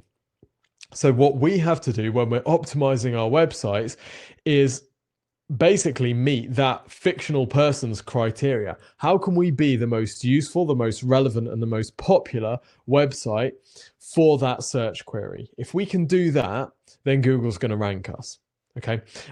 We want to get to a stage where any search results for the phrase that you're targeting would feel completely incomplete, would feel completely broken if your website wasn't ranking at the top of them, because your website is so useful on that topic. So we're going to talk very briefly about some key areas that we need to keep in mind with content. And then we're going to talk about some key areas to keep in mind with links. And then we're going to get stuck into the case studies. So some content areas that we need to keep in mind: keyword usage. So keywords are the search phrases that people are typing in. So if I'm typing in whatever, iPhone leather cases, right? That's a keyword. So that's the search term that people are using. Now, Google isn't so basic that you absolutely need to type in leather iPhone case in order to rank. But you need to talk in your customer's language. So you still need to use those phrases, even if you're not, back in 2010, we'd put leather iPhone case all over the page. We'd absolutely stuff the page with that phrase. You really don't need to do that now. As long as you're talking about it, as long as you're mentioning it, then that's good enough for Google. But certainly talking the language that your customers are using is important. Don't get dragged into industry jargon and talking phrases that only people in the industry know if your customers aren't speaking that language. We need to talk the language of our customers. The amount of content on your site is really important as well. Very difficult to rank pages which only have a few lines text. So the amount of content that you need on a page varies according to the intent of that page. So if this is an information search, let's say that you wanted to rank for something like, I don't know, pretty much anything. Let's just think of it a term. How to choose a phone case, right? Let's say that you wanted to rank for something like how to choose a phone case. Well, you might have an article which is 400 words and it might show different types of phone cases and considerations about maybe you want one with a flap or maybe you want one that's a shell, whatever. You're not going to rank for that term if you've got 20 words of text on the page, right? Now, let's say you were targeting a phrase like how to make leather iPhone cases. Well, you probably need a much longer article for that. You're probably not going to rank with a 400-word article in that case. You're probably going to have something that's much longer, because Google will understand that people are looking for more in-depth content around that topic. So you've got to match the amount of content to the intent of the searcher, but as a general rule, more is better. Quality of the content is important. If it's full of spelling mistakes, grammar errors, that type of thing, that has a very low perception of quality to Google. The authority of the author is not something we're going to talk about too much today. But in fintech space in particular, the authority of the people who are writing on your site, very important. The association with other sites. So if you're getting links from other sites in your space, if the fintech business, for example, if you're getting links from other sites talking about financials and technology, that's great. If you're getting links from, terrible website.biz, then maybe not so good. So getting contextually relevant links from other authorities in the space is an important signal. Okay, let's talk about some key link areas to keep in mind. So firstly, the quantity of links. How many links you have coming to your website from other websites is important. If loads of websites are linking to you, that's a sign to Google that you're being talked about and that you're popular. That's great. That's a good sign, right? We want to be popular. We want to be a popular business. We want to show Google that we're popular because popular sites tend to rank better. The quality of the sites that are linking to you, also very important. If you're getting links from press, for example, that's a much better ranking signal to Google that you're important than if you're getting links from, tiny little websites that have no traffic. So higher quality sites give you more credibility and help your ranking. How you are linked is also important. So getting a link in the body of an article rather than, in a comment at the bottom or something like that. And then social media visibility and authority can also have an impact too. Okay, all making sense so far? Just let me know in the chat if we're on the same, at least in the same ballpark. Let me know if it's making sense for you. Just give me a little Y if it's making sense, or give me an FU if it's really not making any sense at all.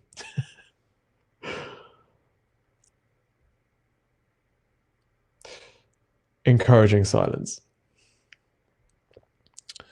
Makes a lot of sense. Great, Jonas. All good, Lewis. Okay, fantastic. Right, we're going to press on. So we're going to get stuck into these case studies then. 3 different case studies I'm going to show you. Each very different businesses, but exactly the same process. 3-step process, which you can copy for yourself. So this first example is a business that we took from 4 leads per day to 196 leads in an hour, which sounds ridiculous. And a lot of people on the surface, they want that. If someone said to you, I can give you 196 leads an hour, you'd be like, yeah, awesome. It can be very painful and very expensive if it happens too quickly. But luckily with SEO, we're generally working on a kind of gradual ramping up. So this wasn't overnight. This took maybe 2 or 3 years to get to that. But nevertheless, very important.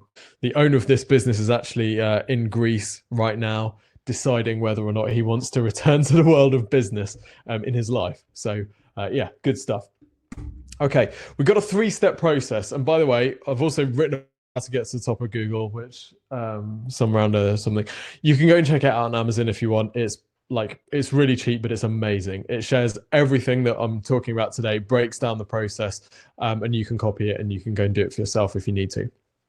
Okay, we've got a 3-step process. First step, research. Second step, website optimization. Third step, content marketing. So I'm going to talk a little bit about what we did for each one and then show you the results and how it all had an impact. So the first step is research. What we'll do is go onto Google and type in some of the phrases that we want to get the site ranking for and see who is winning in this space. What sort of websites are ranking for this search term? Are they direct to business competitors? So this particular site, they were in PPI claims. I don't know if you know PPI claims, but pretty big thing. It's like a type of insurance mis-selling, basically. And lots of people had bought this PPI thing. They didn't really know that they'd bought it. And the government decided that actually it was all a bit of a scam and that they were all entitled to compensation. So what ended up happening was this massive furore with everyone trying to claim back their PPI and the banks having to set aside billions of pounds to pay back all this compensation. And our client was a lead generation company in this space. So what they do is they'd help people claim back their PPI and they would take a cut. So what we did first of all is have a look at what other websites in the space are winning, what other websites are ranking well for these terms, because that's going to tell us what we have to do in order to beat them. So we noticed, for example, that a lot of sites had quite a lot of information. we knew that that was going to have to be a key kind of pillar in our strategy. We also had a look at which keywords have commercial intent. So commercial intent means that someone intends to make a purchase on the back of that search. If I search for PPI, that's what we call an informational term, right? Because if I'm searching for PPI, I could be looking for, I've heard that phrase, I don't know what it means. It could be someone who's looking to buy PPI. It could be someone who's looking for information about the scandal, right? The likelihood of someone actually looking for a company to help them claim PPI, if they're searching PPI, is actually pretty small. So that's what we call a broad term, because it has lots of possible meanings, and a research or informational term because most of those meanings are looking for information rather than looking to make a purchase. So what we like to do early on is understand which keywords have commercial intent, which are actually going to lead to a purchase. So someone's looking for example, best PPI claims companies. Well, that's someone who's looking to get a PPI claims company to help them with their claim, presumably. So that's the keyword that we'd say has commercial intent. So it's really important to distinguish those early on. People often think that they should be targeting the phrases that have the highest search volume, the most popular terms. But actually, often those terms aren't as profitable as phrases that have more commercial intent. And you can read all about this in How to Get to the Top of Google if you like. So that's the first step. We've done that research. We've identified who's winning, what sort of strategies are they using, and what are the commercial terms that we need to be targeting. The next thing that we do is website optimization. We always focus on the website first, because if you don't have an optimized website, it doesn't really matter what else you do, that site's never going to rank. So it's about having a good amount of content on the site, having content covering the right sorts of topics, and making sure some of the behind the scenes optimization is in place. One of the things that we did for this business was increasing the amount of content, both on their main pages, so the pages that talk about what they do, but also through their blog. And they had this blog that they weren't really using. What we identified, well, we took loads of different strategies, but one of the key strategies that we identified is that people were searching for things like Barclaycard PPI, which was a particular bank, and then PPI. This was something that had commercial intent, because if they've had a Barclaycard account and they're searching for PPI, they're not doing that as a joke. They're probably doing that because there's some sort of claim, or they're not sure they might have a claim. So we wanted to start targeting some of these phrases. So we wrote these blog posts for each of the different types of bank, each of the different financial institutions, to target Barclaycard PPI, NatWest PPI, EggCard PPI, all these different terms, because then we could pick up all of that traffic from all of these longer tail searches. And that's what their blog did. Many people are surprised that actually your blog can be one of the main sources of traffic to your website. It doesn't have to be this kind of crusty old thing that you know you're supposed to write a blog every so often, so you leave it till 4:30 on Friday afternoon, and then it's the first thing that gets bumped into next week as soon as anything more fun comes up. It doesn't have to be like that. Actually, your blog can be a really good source of traffic. And as Emily knows well, she's a fantastic content marketer who's done some amazing work on blogs. Next thing that we do is fixing on-site errors. So basically just making sure the site is properly functioning and that Google's able to crawl it. And then we optimized page titles and meta descriptions. Now, page titles, in my opinion, are the lowest hanging SEO fruit. They're those little blue things that you see when you're typing something into Google and you see the kind of heading for each page. That's usually the page title. Okay, so this is a little piece of hidden text that you set behind the scenes on your site. If you're using WordPress, you can use the Yoast SEO plugin. That's usually a pretty good one. Or Rank Math, we use a lot as well. And that it basically is a clear indication to Google of the phrases that you think that page is relevant for. You also see them at the top of the browser tab as well. Those are usually your page titles too. So it's really important that they include your target keywords, or at least some of your target keywords, because that's a good indication to Google that you need to rank for those phrases. The next thing that we did is target featured snippets. So featured snippets, sometimes when you type a question into Google, you get like an answer box at the top, don't you? And these are featured snippets. So here's an example. we identified that if you typed in best PPI companies, that's a commercial intent phrase that we wanted to rank for. And we identified that a featured snippet showed up. So we added content to our client's site, formatted it in a way that Google could read it, and drove some links to that page. And what we ended up getting was the featured snippet for that term. So you can see there that Google's actually showing that our client's business, Canary Claims, in this table, why we are the best PPI claims company, and then linking through to their website, showing that their fee is the lowest.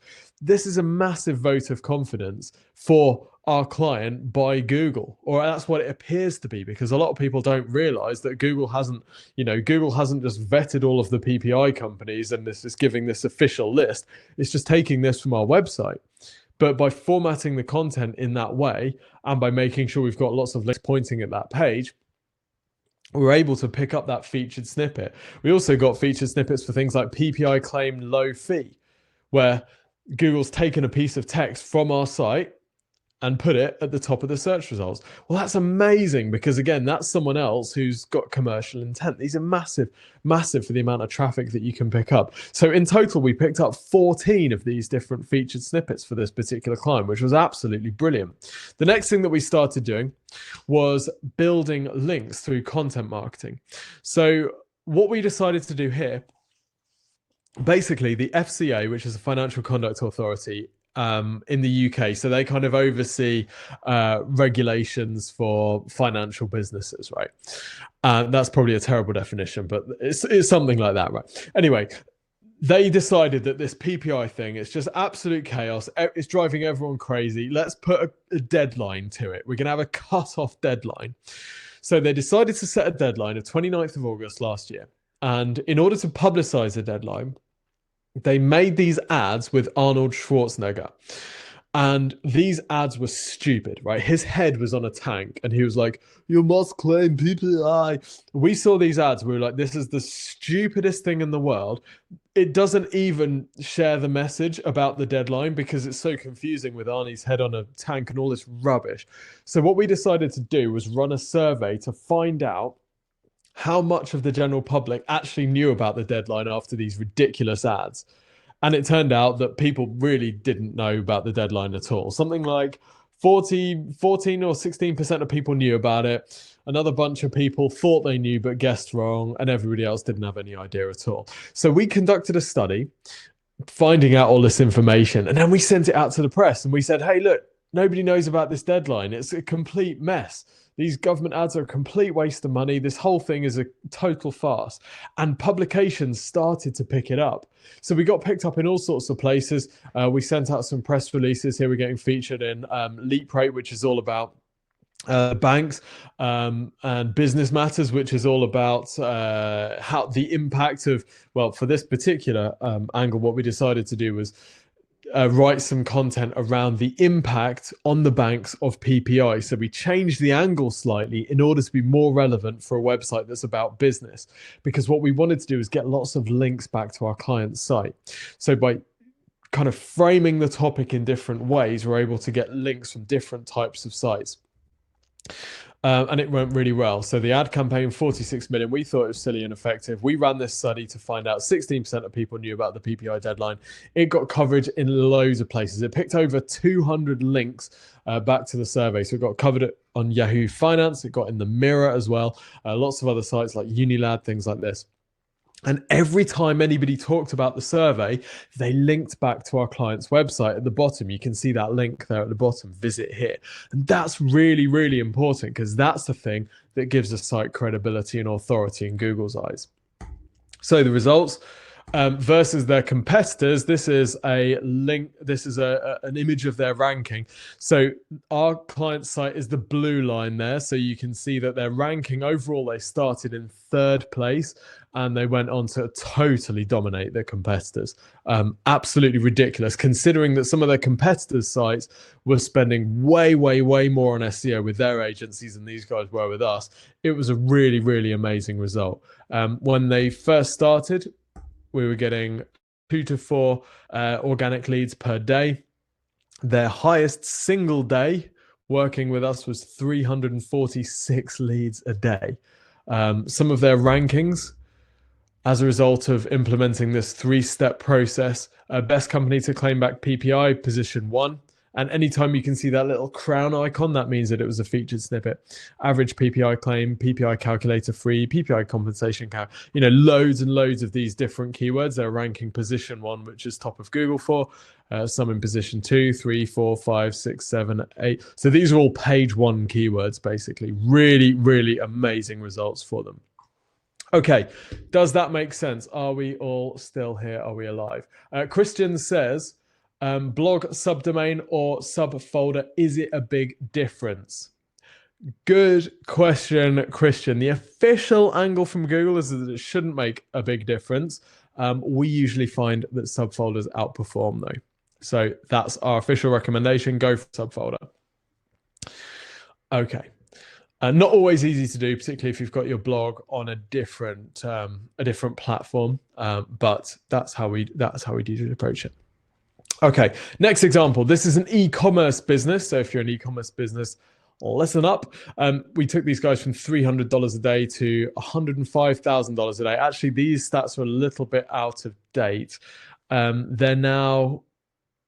doing now 4.1 million a month, all through organic search traffic. So I don't know what that is as an average per day, but I know it's more than $105,000. It's probably more like $130,000 a day, something like that. Anyway, here's how we did it. So when they came to us, they were just about to kill the site. They actually own a UK business that we already worked with them on. And they said, we got this US site. It's really not doing what it needs to do. We're thinking of taking it out the back and putting a bullet in its head and just kind of killing it off. And we said, no, don't do that. Don't do that yet. Let's just have a go with it. So we had a go with it and it went all right. So the first thing that we did is add lots of content to the site.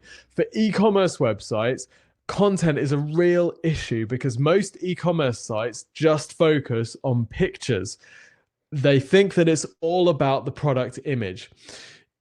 However, text is how Google understands what's on your website. So text is really important.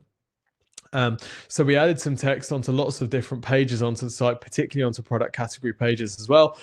And what did we do next? The next thing that we did after we'd optimized the website, it started picking up some links through content marketing. Now, for these guys, vaping is a niche where there's a big community. And we identified that there were some real influencer publications and some influencer sites or blogs which had really strong social profiles. We knew that we wanted to get featured in there. We knew that we wanted to get talked about on these sites. So we started running these giveaways where we would provide the prizes, and pages like Vaping 360 would run the giveaway. They'd also run something on their blog as well, which would give us the link, which is what we really want. And these went really, really well. Now, Vaping 360 has 150K followers on Facebook at the time that we ran this. Here they're sharing the contest with all their fans. This contest had 38,000 entries. And we're giving away like, I don't know, $100 worth of products, maybe $200, maybe a bit more, maybe $300, but 38,000 entries. That's 38,000 people taking an action, 38,000 actions for this business, which might be like their Facebook page or follow them on some social channel or answer a question or something like that, all around this business. Huge results, amazing ROI as well. We also reached out to authority publications in the space. So like Spin Fuel Vape is a site that has a lot of content around vaping and it ranks quite well. So we reached out to them and contributed content to their website about things like going abroad with your e-cigarette this summer. So we're looking for those topical seasonal things that we can write for these publications about. Then we create the content, send it over to them, and then they publish it. Really, really effective at getting some links. We also took a kind of bigger picture view. Remember how we talked about how with the PPI one, we started looking at how the PPI charade impacted the banks, because then we could get some content published in business publications. Well, we took a similar angle here where we're actually not just talking about vaping, but also talking about, for example, how not to turn into a slob when you're computer bound. Now, one of the tips is Well, you want to be vaping. You don't want to have cigarette ash all around you. So we're looking at different ways of getting in front of their target audience. And being a bit creative with how we do that. So it means we can get some links coming from these other sites as well, which really helps.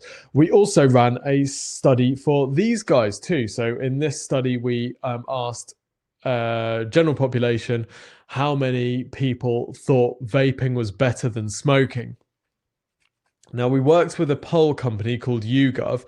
The thing about YouGov is they tend to give us a bit of boring data, like 43% of Brits think vaping is better than smoking. It's kind of like, oh well. But to get into a lot of publications with medical related content, which is kind of what this is, you usually have to use a proper survey company rather than doing it yourself. So that's the trade-off there. Obviously, if you're doing your own survey through something like Google Surveys, then you can angle the survey so that you get some really exciting headlines as a result. So that'll be our preference. But sometimes you've got to go via YouGov. Nevertheless, this article had over 259 links to it, which really helps ranking. So if you don't have the money for an original survey, which I get that running a survey isn't necessarily in every startup's priority list, doesn't really matter, because what you can find is things like this. So this is a clinical trial which has been conducted in the Netherlands, which found that there was no negative health impact on smokers who use vaping products and no increase in body weight. So our client didn't come up with this survey at all. This survey, and loads of these are happening every day. There are all of these surveys about your space, about your market, about something that you do or something that's related to what you do. These things are happening all the time and they're being published and no one's taking any notice. So what we did is we went and found this survey, thought that looks really interesting, and then we just start publishing information about it, almost as if it's our own. So we went out to the sites like Spin Fuel Vape and said, hey, did you know this survey's being conducted?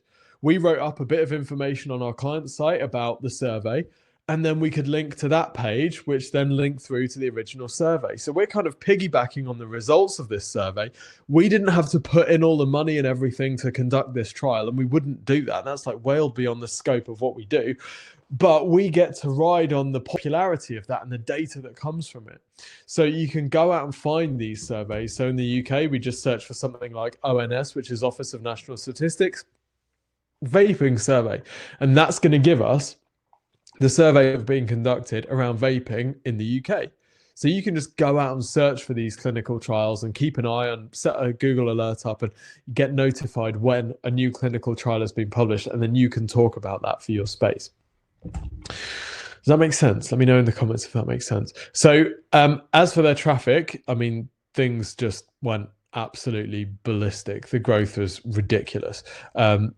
They went from 600 visits per month to 575,000. They've blown through that even more now.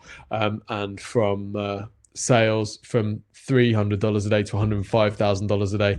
And this is all from SEO, by the way. They don't do paid per click advertising because they can't, right? Because nobody will allow them to advertise because they're selling a drug. So this is organic search, and that's their main driver. They've got social channels, of course, but organic search is their main driver, and that's the thing that they're investing in. So yeah, huge.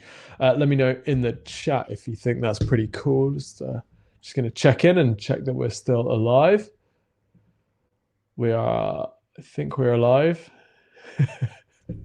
Good stuff. I've got one more thing to show you, and then what we can do, we've got two options. I mean, happy to do some Q&A. The other thing that we can do, just have a look at some of your sites and give some quick feedback on ways that you can improve their ranking too. So happy to do that as well. Jonas says, in the example of using existing surveys to generate content around, did you contact the press? What kind of sites to talk about it? Great question, Jonas. So what we did is we took the outcome from that, we wrote it into either a press release or a post on the blog, and then we contact the press about that. Absolutely. We contact the press about it. We contact magazine sites, news sites. Basically, one of the things that we'll do at the start of the campaign is find the sites that publish that our target audience reads. So where does our target audience spend their time online? And then we'll reach out to those sites with any news that we can find. Cool.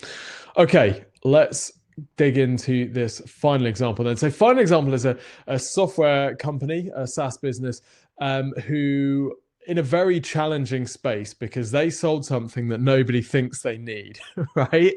Some of us are very lucky in that we can sell things that people absolutely desperately want and they want it all the time. And some of us choose markets where we're selling something that nobody actually knows about, nobody knows that they need it. And that makes the job just slightly more difficult. However, not really a problem in the long run.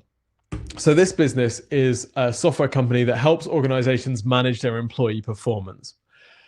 Okay, so rather than doing annual appraisals, they do this thing called continuous performance management, which is where you're constantly giving feedback to your team. So it's a bit of a different approach. But the basic thing is that they're solving a problem that most customers don't know they have. Most HR people, HR managers, or business owners don't think, oh, you know what, I've got a real problem with the amount of feedback that I'm giving my team, right? It just doesn't occur to them at all.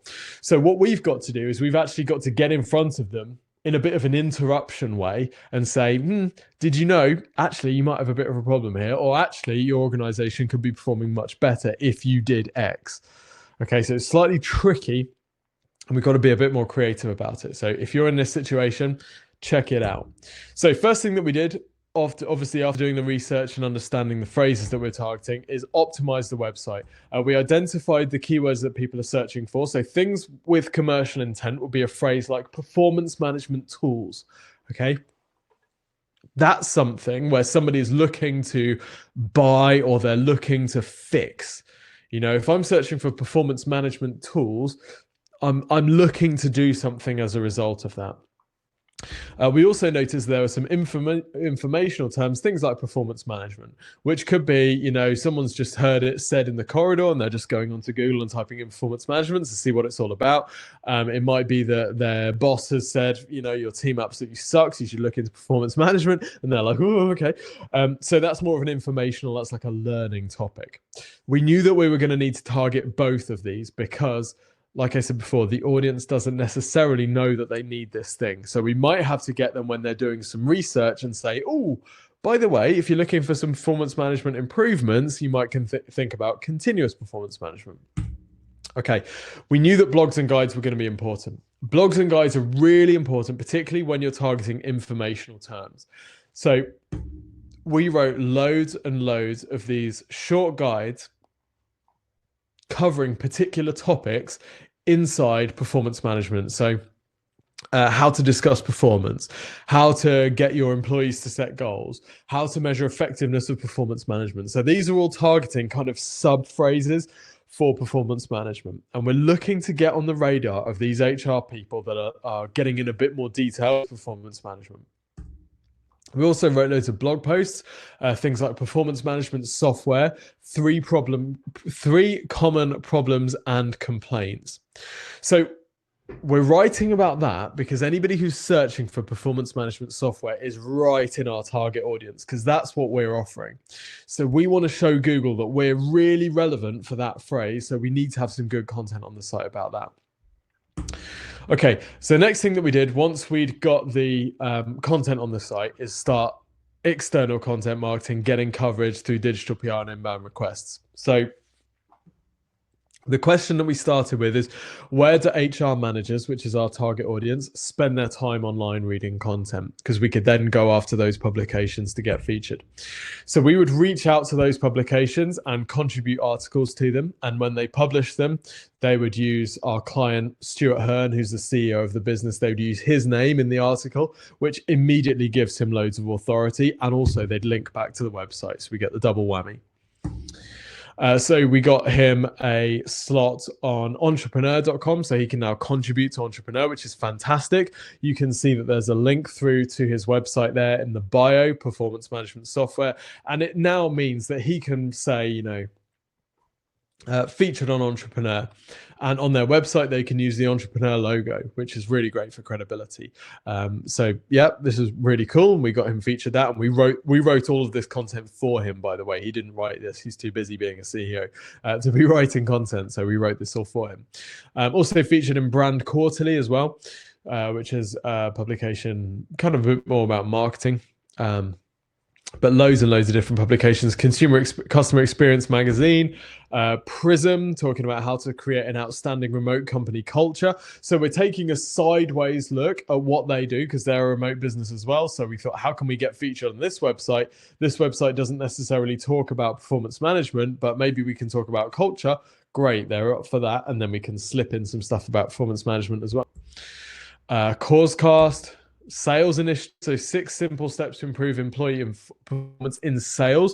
So what we've done here is we've kind of niched their audience down even further to say this isn't just performance management for everyone.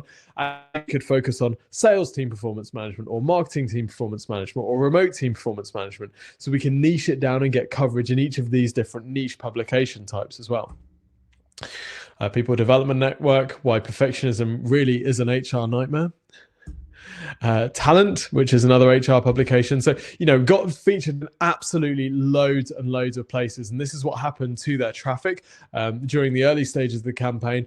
Basically, the business, when we first started working with them, the business was in proof of concept, really. It was trying to get proof of concept.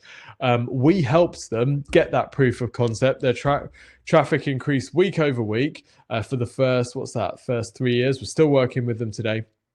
Been working with them now for 4 years. In fact, worked with both of these, the last 2 clients, and then the first client, as soon as PPI died, they all went on holiday forever. We also picked up some featured snippets for this client for phrases like continuous performance management, which is a really informational phrase, but we wanted to be established. We wanted to own that phrase because that's kind of what they're known for. So we're a featured snippet there out of 11.6 million results, which is great for their credibility. By the way, missed that final bit. We proved the concept, and they've just picked up 1.3 million of funding as a result, because they were able to get traffic through to the site. They were able to get conversions, and the investors could then say, okay, SEO is clearly scalable for you. And that's what they wanted to see, to know that this business had legs. So your goal isn't necessarily always sales. You might be looking for Series B or whatever, or Series A. And having at least one proven traffic channel bringing in leads and sales to the business might be exactly what investors need to see in order to take that, in order to participate in that funding round. So that was huge for them, and they're going to be massive. They're the biggest in the space for continuous performance management as it is. We've made, particularly Stuart, the CEO, we've made him a real global authority on that topic as a result of this work. So some takeaways and next steps for you. In fact, let me just drag this over so I can see any comments that we're getting. So there's a few things that you can do. We actually have, Amar says, any share the slides? Yes, of course, Amar, definitely. We'll share the slides afterwards. Streaming quality is a bit low, so lots of points can't be seen clear. I do apologize for that. I'm not sure why that might be the case, but we'll share the slides afterwards. I'll also send you a recording of this webinar so you can see another example of it as well if you want to watch it back in super HDs. Okay, so there's 3 things that I would suggest that you do. First thing is, our company actually has a free service that we offer to help people get started with all of this. So in the chat, you'll see a little link for that. We do something called a free website and marketing review. And the free website and marketing review is where one of our team looks through your website and your competitors. We usually spend about 30 minutes or so digging into what you're doing with your digital marketing and putting together a prioritized plan that you can follow for the next 6 months in order to hit whatever goal you've told us that you've set for yourself. So let's say that your goal is to double your leads over the next 6 months. What we'll do is we'll look at, okay, what levers would you need to pull in order to do that? So it might be SEO, like we've looked at today. It might actually be running some PPC. It might be taking a slightly different angle with your social media. It might be making a few tweaks to your website. But we'll identify what these things are, and we'll suggest them to you in the video, and then send you over the video as an email. So you've got that and you can send it to your dev agency or whatever you need to do in order to get those changes made. It's completely free of charge. There's no catch at all. We do this because what happens inevitably is that people see the recommendations. They're like, okay, this is amazing. And then they end up asking us to do work for them. So this is how we get clients, basically, being completely honest. But there's obviously no obligation to be a client as a result of getting the free review. You just get that as, you just get that as a freebie. So you can go to the link in the little chat box. It's exposureninja.com/review and request that. It's completely free of charge. The next thing I'd suggest that you do is buy the book, How to Get to the Top of Google, which gives you a kind of step-by-step playbook that you can follow with this SEO stuff. The third piece of advice I can give you is to prioritize, particularly if you are the founder or CEO or even marketing manager of a startup. You have so much on your plate. I remember talking to a dentist that said, he told me that his dental practices made about 700K profit a year. And he contacted me to say, Tim, I really need to know which local website directories I need to list my websites in to improve their ranking. I was like, Raj, let's dial it back a bit. Help me out here, mate. Help me out here. I think you said that you want to list your website on these other directory sites. He was like, yes, that's right. I was like, dude, Richard Branson is not cleaning toilets on his airlines. You should not be doing this. I mean, Richard Branson's not cleaning toilets on any airlines by the looks of it, but you should not be doing this. And if you're the CEO or marketing manager, you should not be getting super nitty gritty in this stuff if you can at all help it, because you've got other things to do. You've got a business to run. So my suggestion would be get to know enough about SEO and content marketing so that you know when you're getting good stuff, but don't spend your entire life doing it, because it's a rabbit hole that you can get sucked down. So you can get some help. You can work with an agency like us or like someone else. You can ask Emily for her recommendations, but get some help to do this stuff. The campaigns that we've looked at today, they're not the sort of thing that you can do 20 minutes every other Sunday, right? There's some fairly extensive work that's gone on. Okay, so that's what I've got for you. I'm happy to use this time now. I'm just going to see if I can improve the signal a bit by changing connections, so bear with.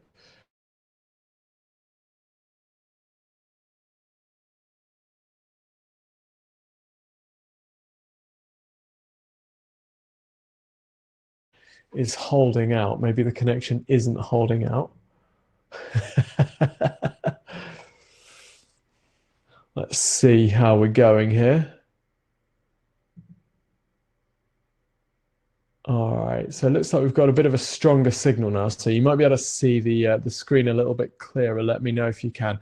I'm happy to do some live SEO analysis of any of your sites. If you're interested, just drop it in the chat and we can give some live feedback. And this kind of thing can be quite useful for everyone, even if they're in a very different business, because we can apply some of this stuff directly on your website. So first person to drop their website in the chat gets the honor of being pulled apart live on screen in front of your peers. Don't worry, I'll be gentle. All right, gethenry.co. Thanks, Louise. Right, let's get this up. So, question for you, buddy. If you could rank for any keyword in the world, what would it be? If you could rank for any search term, what do you think you would want to rank for? Well, we're just waiting for this to load. Okay. E-bike. This is going to be fun. I'm guessing this site's going to be in German, isn't it?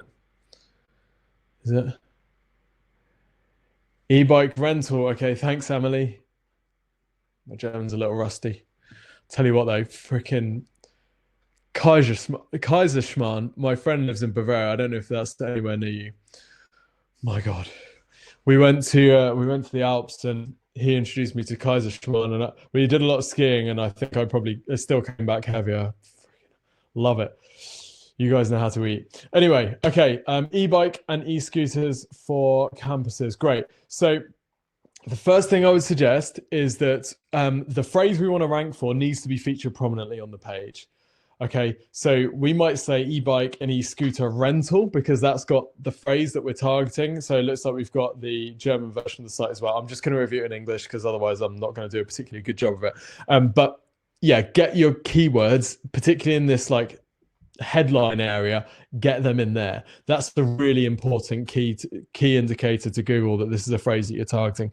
Next thing I'd suggest, if you install Hotjar or something on the site, what you'll probably find is that the scroll depth isn't very high. So people aren't scrolling too far down the page. And one of the reasons for that will be that there's no visible indicator that there's anything below the fold.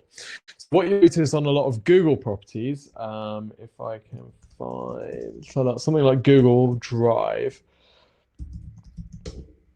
usability is a really important ranking factor, and it's becoming more and more important. Let's just wait for this to load. What you'll notice is that Google Drive has a similar page layout. Oh, no, they don't. They've changed it. That's interesting. So what they used to have a full screen layout, and then what they'd have is those little chevrons at the bottom, and then they'd make them blink to attract your attention. And what that was doing is it was showing you that there was something below the fold. As unbelievable as it sounds, there are people that don't know that they can scroll down on a page like this, right? It's amazing, but and what was interesting is Google's actually changed their page layout to show now they've got staggered content down the page to show you, to kind of draw you down the page. So think about altering the layout slightly here. Okay, next thing is a conversion optimization thing. So I don't know which areas you serve. I don't have any kind of qualifying criteria about who should be getting in contact with you or what happens when you get in contact. We'll come back to conversion optimization in a minute. Okay. So we're looking at this purely from an SEO perspective. I do have some feedback about conversion, but I think let's try and stick to SEO for the time being. Okay, so I'm guessing that these are separate pages. So this might, okay, no, they're not separate pages. Okay. Okay, so we've got a reasonable amount of content on this page, which is great. Let's have a look and see if there's a... I'm interested, others on this, others who are looking at the site, do you think this would be immediately obvious what this business does? I have to be honest, I'm not like massively sure I know who you're actually selling to. Is it the delivery company? Is it the individual? I think we need to be clear about that. So yeah, and again, this is e-bike rental, isn't it? So we need to make sure that that's really clear in this headline here. Okay, you provide it for delivery companies and couriers. I think we need to make this super obvious. The user profile I would imagine that you're selling to is Homer Simpson, not because your audience is stupid at all, but because your audience is confused. They're completely unfamiliar with it all. It's brand new to them. So we need to simplify things so that Amar's great question, which location? Yeah, really good question.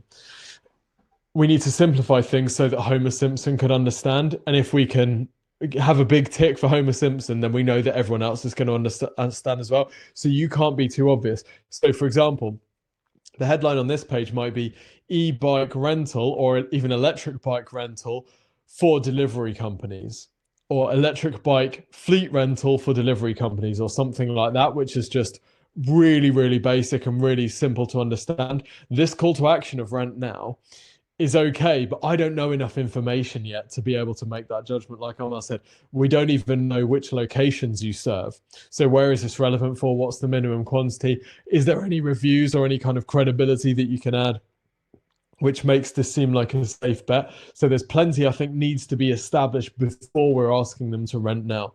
From an SEO perspective, we need more content on this page. What would be the questions that people have? Louis says, right, we're basically selling to 4 different user groups: campuses, hotels, real estate, delivery. Got it. Would it make sense to create 4 different pages? Yes, it would. Absolutely. So what you could have here is customers, and you'd have campuses, hotels, real estate, delivery. So what you'll probably do, campuses is your word for it. You might have, I don't know what the keyword would be. It might be university bike rental solution or university bike rental provider or something like that. but we need to get inside our customer's head. Who is the person at that university who is making that decision, and what would be the phrase that they would be searching for? Because then that's what we call the page, right? So we don't call the page campuses or anything like that. We call it exactly what they're going to be looking for. But it's a really good distinction to kind of think of your audience in those terms. Yeah, I mean, the other thing that we would want to do kind of longer term would be adding more content on the site through something like a blog. You're in an amazing position in that the trend for e-bikes and e-scooters, I think they're just about to be legalized in the UK. The trend line is like that, right? It's just shooting up. So I would consider building a knowledge base or some kind of content section on the site where you keep people up to date with what the latest guidelines are, what the latest laws are around these things as well, because people who are searching for those things, if I'm in a uni and I'm thinking it'd be great to get some kind of e-bike thing going in our campus, I might be searching for examples of other campuses that have done that. So I might be searching for kind of who else has done this. And if you've got some content on your site about these campuses or these universities or these businesses or whatever have run this kind of scheme, even if it's not with you, then that's massive credibility, and you're also getting someone on the site who's right at that point of purchase. So I'd think about that. Cool. But yeah, plenty to do. I'd get some more content on this page. I'd make sure that your headlines here are very focused on your target keywords. The other thing that we're going to do very quickly is I'm going to show you how to look at those page titles and meta descriptions. So your page title is this bit here. I don't know if you can see that if the resolution's not too good, but the page title is a bit that's sandwiched between two title tags. I want to make sure that we've got our main target keywords at the start of this page title. So the page title here is e-bikes for delivery. It's e-bike rental, so we probably want to get that in. E-bikes for delivery, I'm not sure that's the phrase. I don't think that's necessarily what your customers would be searching for, your potential clients. So I think a little bit more work might be needed there. Then your description, e-bikes for deliver more meals in less time, weekly and monthly rental options for delivery firms and couriers, service included. Okay, not too bad at all. We'd want to get some more qualifying stuff in there about locations that you serve. And I'd also think, just going to talk very briefly about conversion optimization. So conversion optimization is how you get more of the people on this site to turn into a lead, which is going to be really important for you. If you're getting, say, 5 universities a week onto this site, but none of them are turning into leads, that's really bad, and you might be thinking this is a failure. Whereas if you could just get one of those universities a week, that's a game changer. So most websites have a conversion rate of around about 1%, meaning they typically turn 1% of their visitors into a lead or a sale. With a few tweaks and with a bit of playing, you can get that conversion rate up. 5% is pretty good. The claims company that we looked at, we helped them get theirs to 30% for some channels, which is that's like freak show ridiculous. Very few businesses get to that, but you can see the difference that would make, right? If you've got a 1% conversion rate and you turn it to a 5% conversion rate, you've just 5x the number of leads that you get with the same traffic. Right, so the conversion rate is really important, is the takeaway from this. One of the main things to think about with conversion is, what are we offering people to incentivize them to make that contact? So in this case, where it says rent now, do they have enough information to click a button that says rent now? They probably don't. They probably don't know who this is actually for, where they can do this, what the terms are, if your business is legit. They don't know any of these things. So asking them to rent now is too high commitment, and they're going to be scared off from doing that. So what you might want to do instead is look at a softer call to action, which would be something like, get a quote, right? Really soft, or download a price list or something like that, which is less commitment for them. It feels less scary. At the moment, kind of rent now is a little bit like, hey, my name's Tim. Want to go out for a date? It's like, dude, no, no, not yet. Whereas if I can say, hey, my name's Tim, can I buy you flowers, or something like that, it's softer. If you don't like the flowers, that's fine, you can put them in the bin. If you don't like the date, you're stuck with me for like 2 hours or whatever, which nobody needs. So I think about how you can dial it back, dial the commitment level back a bit, and make it feel a bit safer for people. So that'll be my tip there for conversion. But I've loads of potential. Love the business concept. I think it's genius. Just think it's a little bit unclear who we're targeting. Cool. Anybody else got a site that they want to submit for a bit of feedbacks?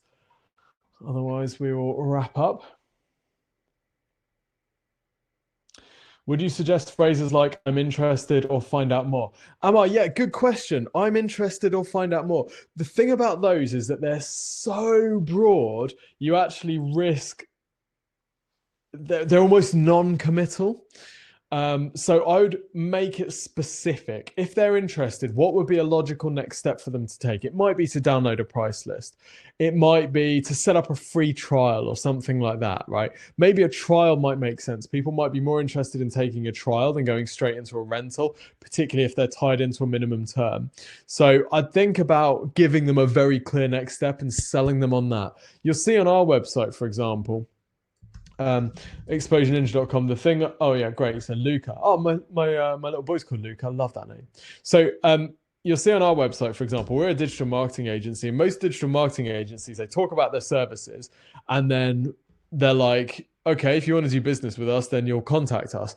The whole focus of our entire website and everything we do is this free website review, because we know that that is the next step for someone becoming a client of ours. So everything that we do, Louis, you just raised the review. High five, my man. Everything we do is about funneling people through this review. So I'd think about, what is the equivalent of your review? What can you give people which has high perceived value, which encourages them to take the next step? All right, Luca, let's go for it. My Luca will be back in a minute. So we're going to wrap up in about 5-10 minutes or so. Okay. Right, Luca, if you could rank for any phrase in the world, what would it be? Right, let's see if we can figure out what this business is about. So, work flexibly, on-demand matches between students and firms, get professional experience and salaries all year. Oh, I love that. So this is work experience. What I think it is it's work experience for people. If I don't know where I'm going to get work experience, I want to, I want to find somewhere I put my stuff in here. Am I right? Work flexibly is the keyword. Okay. I would suggest, Luca, that work flexibly isn't your target keyword. I think there are probably other keywords which are going to be more profitable for you. What I would say is, someone who searches work flexibly, what are they looking for? It's a really informational term with loads of potential intent. So you've got two audiences, you've got the businesses and you've got the students. And I'm guessing that the students are looking for work experience and the professional companies are probably looking for cheap or free talent, right? Graduates that they can employ. So we've got to think about these two audiences and what each of them are going to be searching for. So because you're a marketplace, you're going to have the supply demand challenge. So you've got to figure out whether it's going to be easier to get students on board once you've got some firms, or whether it's going to be easier to get firms on board once you've got some students. And then I would go to those markets. So I would suspect that if you ran some ads to people who are in student age on Facebook and Instagram, and you said, we've got work placements, or we've got professional experience roles, or work experience roles, whatever the term is, across companies like blah, blah, blah, blah, blah, you'd probably get quite a lot of them signed up. So I think probably the students will be relatively easy to find, in which case we probably want to target the firms to begin with and get some inventory on the site. So if that's the case, what are the firms going to be searching for, where they're going to want you? So I'd think about that keyword, and it's not going to be work flexibly. Okay. So this is a homepage that kind of caters to both, I think. Let's go to the firms. Right, juniors on demand. Okay. Okay, love this. So this is basically excess work capacity, isn't it? This is like recruiting apprentices, recruiting students. It's cheap workers essentially. So this is great. This call to action, again, it's too high commitment. Name, email, get in touch. Like, what's going to happen? I need to know that something is going to happen. I need to know the process. So if you're a firm looking for excellent, vetted graduates to come and work at your business, fill in the details here. One of our team will be in contact to send you some example CVs or send you some CVs or whatever. Right, we're going to tell people exactly what they're going to get when they put their contact details in here. That's going to make them more likely to do it. Okay, we need to explain what's going to happen. Otherwise, they're not going to do it. Nobody just puts their stuff into a big black hole. So we need to be really clear. But the concept seems very, very sensible and really good. Definitely. I'd consider making a video out of some of these. I mean, this is amazing, isn't it? This is cool. It's basically excess capacity.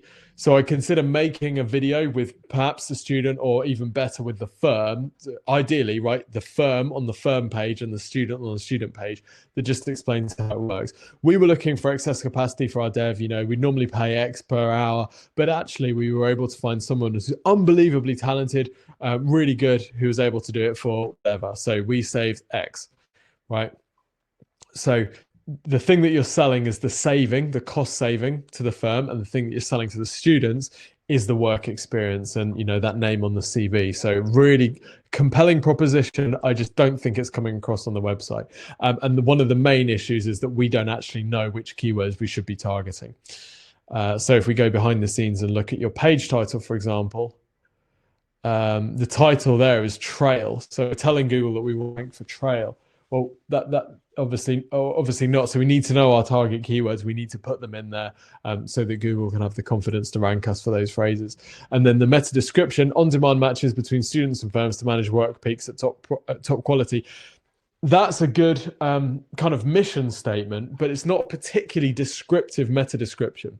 So again, I think about selling very specifically on what people are going to be looking for. Let's just see if there's a thing where we can say, you know, recruit graduates part-time or something like that. It might even be a really basic term like that, where you might be targeting a phrase like this, or graduate recruitment schemes. It might be something like that. So it might be a quite a boring term that you're targeting, but you're coming across with a really novel concept, aren't you? The marketplace idea. You're coming across with a much better solution to that established problem, but nevertheless, you might want to target the phrases that are searched by people who are looking for those establishing things. You're changing your name right now. Okay, so the name is Trail, is it? Cool. Okay. Great stuff. So, guys, I think might as well wrap up there. The only other thing I'd say to Luca is get some content on the site. We need a content knowledge base type thing, which explains how this whole thing works. But yeah, loads of potential. So we're going to wrap up now. Hopefully, you've all requested your free website and marketing reviews. If you've got any questions, my email is tim@exposureninja.com. I'll be happy to help. I'll just drop it in the chat for you. Check my emails once a day. Get a few, but do reply to everything. So if you've got any questions, then send them over. Thank you very much for having me, Emily. Thank you so much. I don't know if we can advertise the fact that there may be a landing page for the APX startups coming up soon on the Exposure Ninja website, or not. There will be. Have you been talking to Ali? Great. What I'll do is I'll cross-check all the attendees of the webinar and tag them all in our system so that we know they're from APX. But either way, if any of you guys would like to discuss anything with Exposure Ninja, it can commute through me first, and I'll make an intro, and you'll know it comes from us. We love Emily. Emily used to work at Exposure Ninja, and she's fantastic. So we do Friends of Emily special deals. So that's why it makes sense to go through Emily. Actually, I just wanted to mention that the proof is in the pudding, and that somebody just slacked me that they were doing some research on what to eat for dinner tonight, and they landed on my website. So SEO works.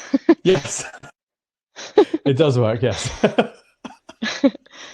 Cool. Thank you so much, stuff. Tim. Cool. Well, thank you, Emily. Thank you, everyone, for joining us, and I'll see you soon. Sounds good. Ciao.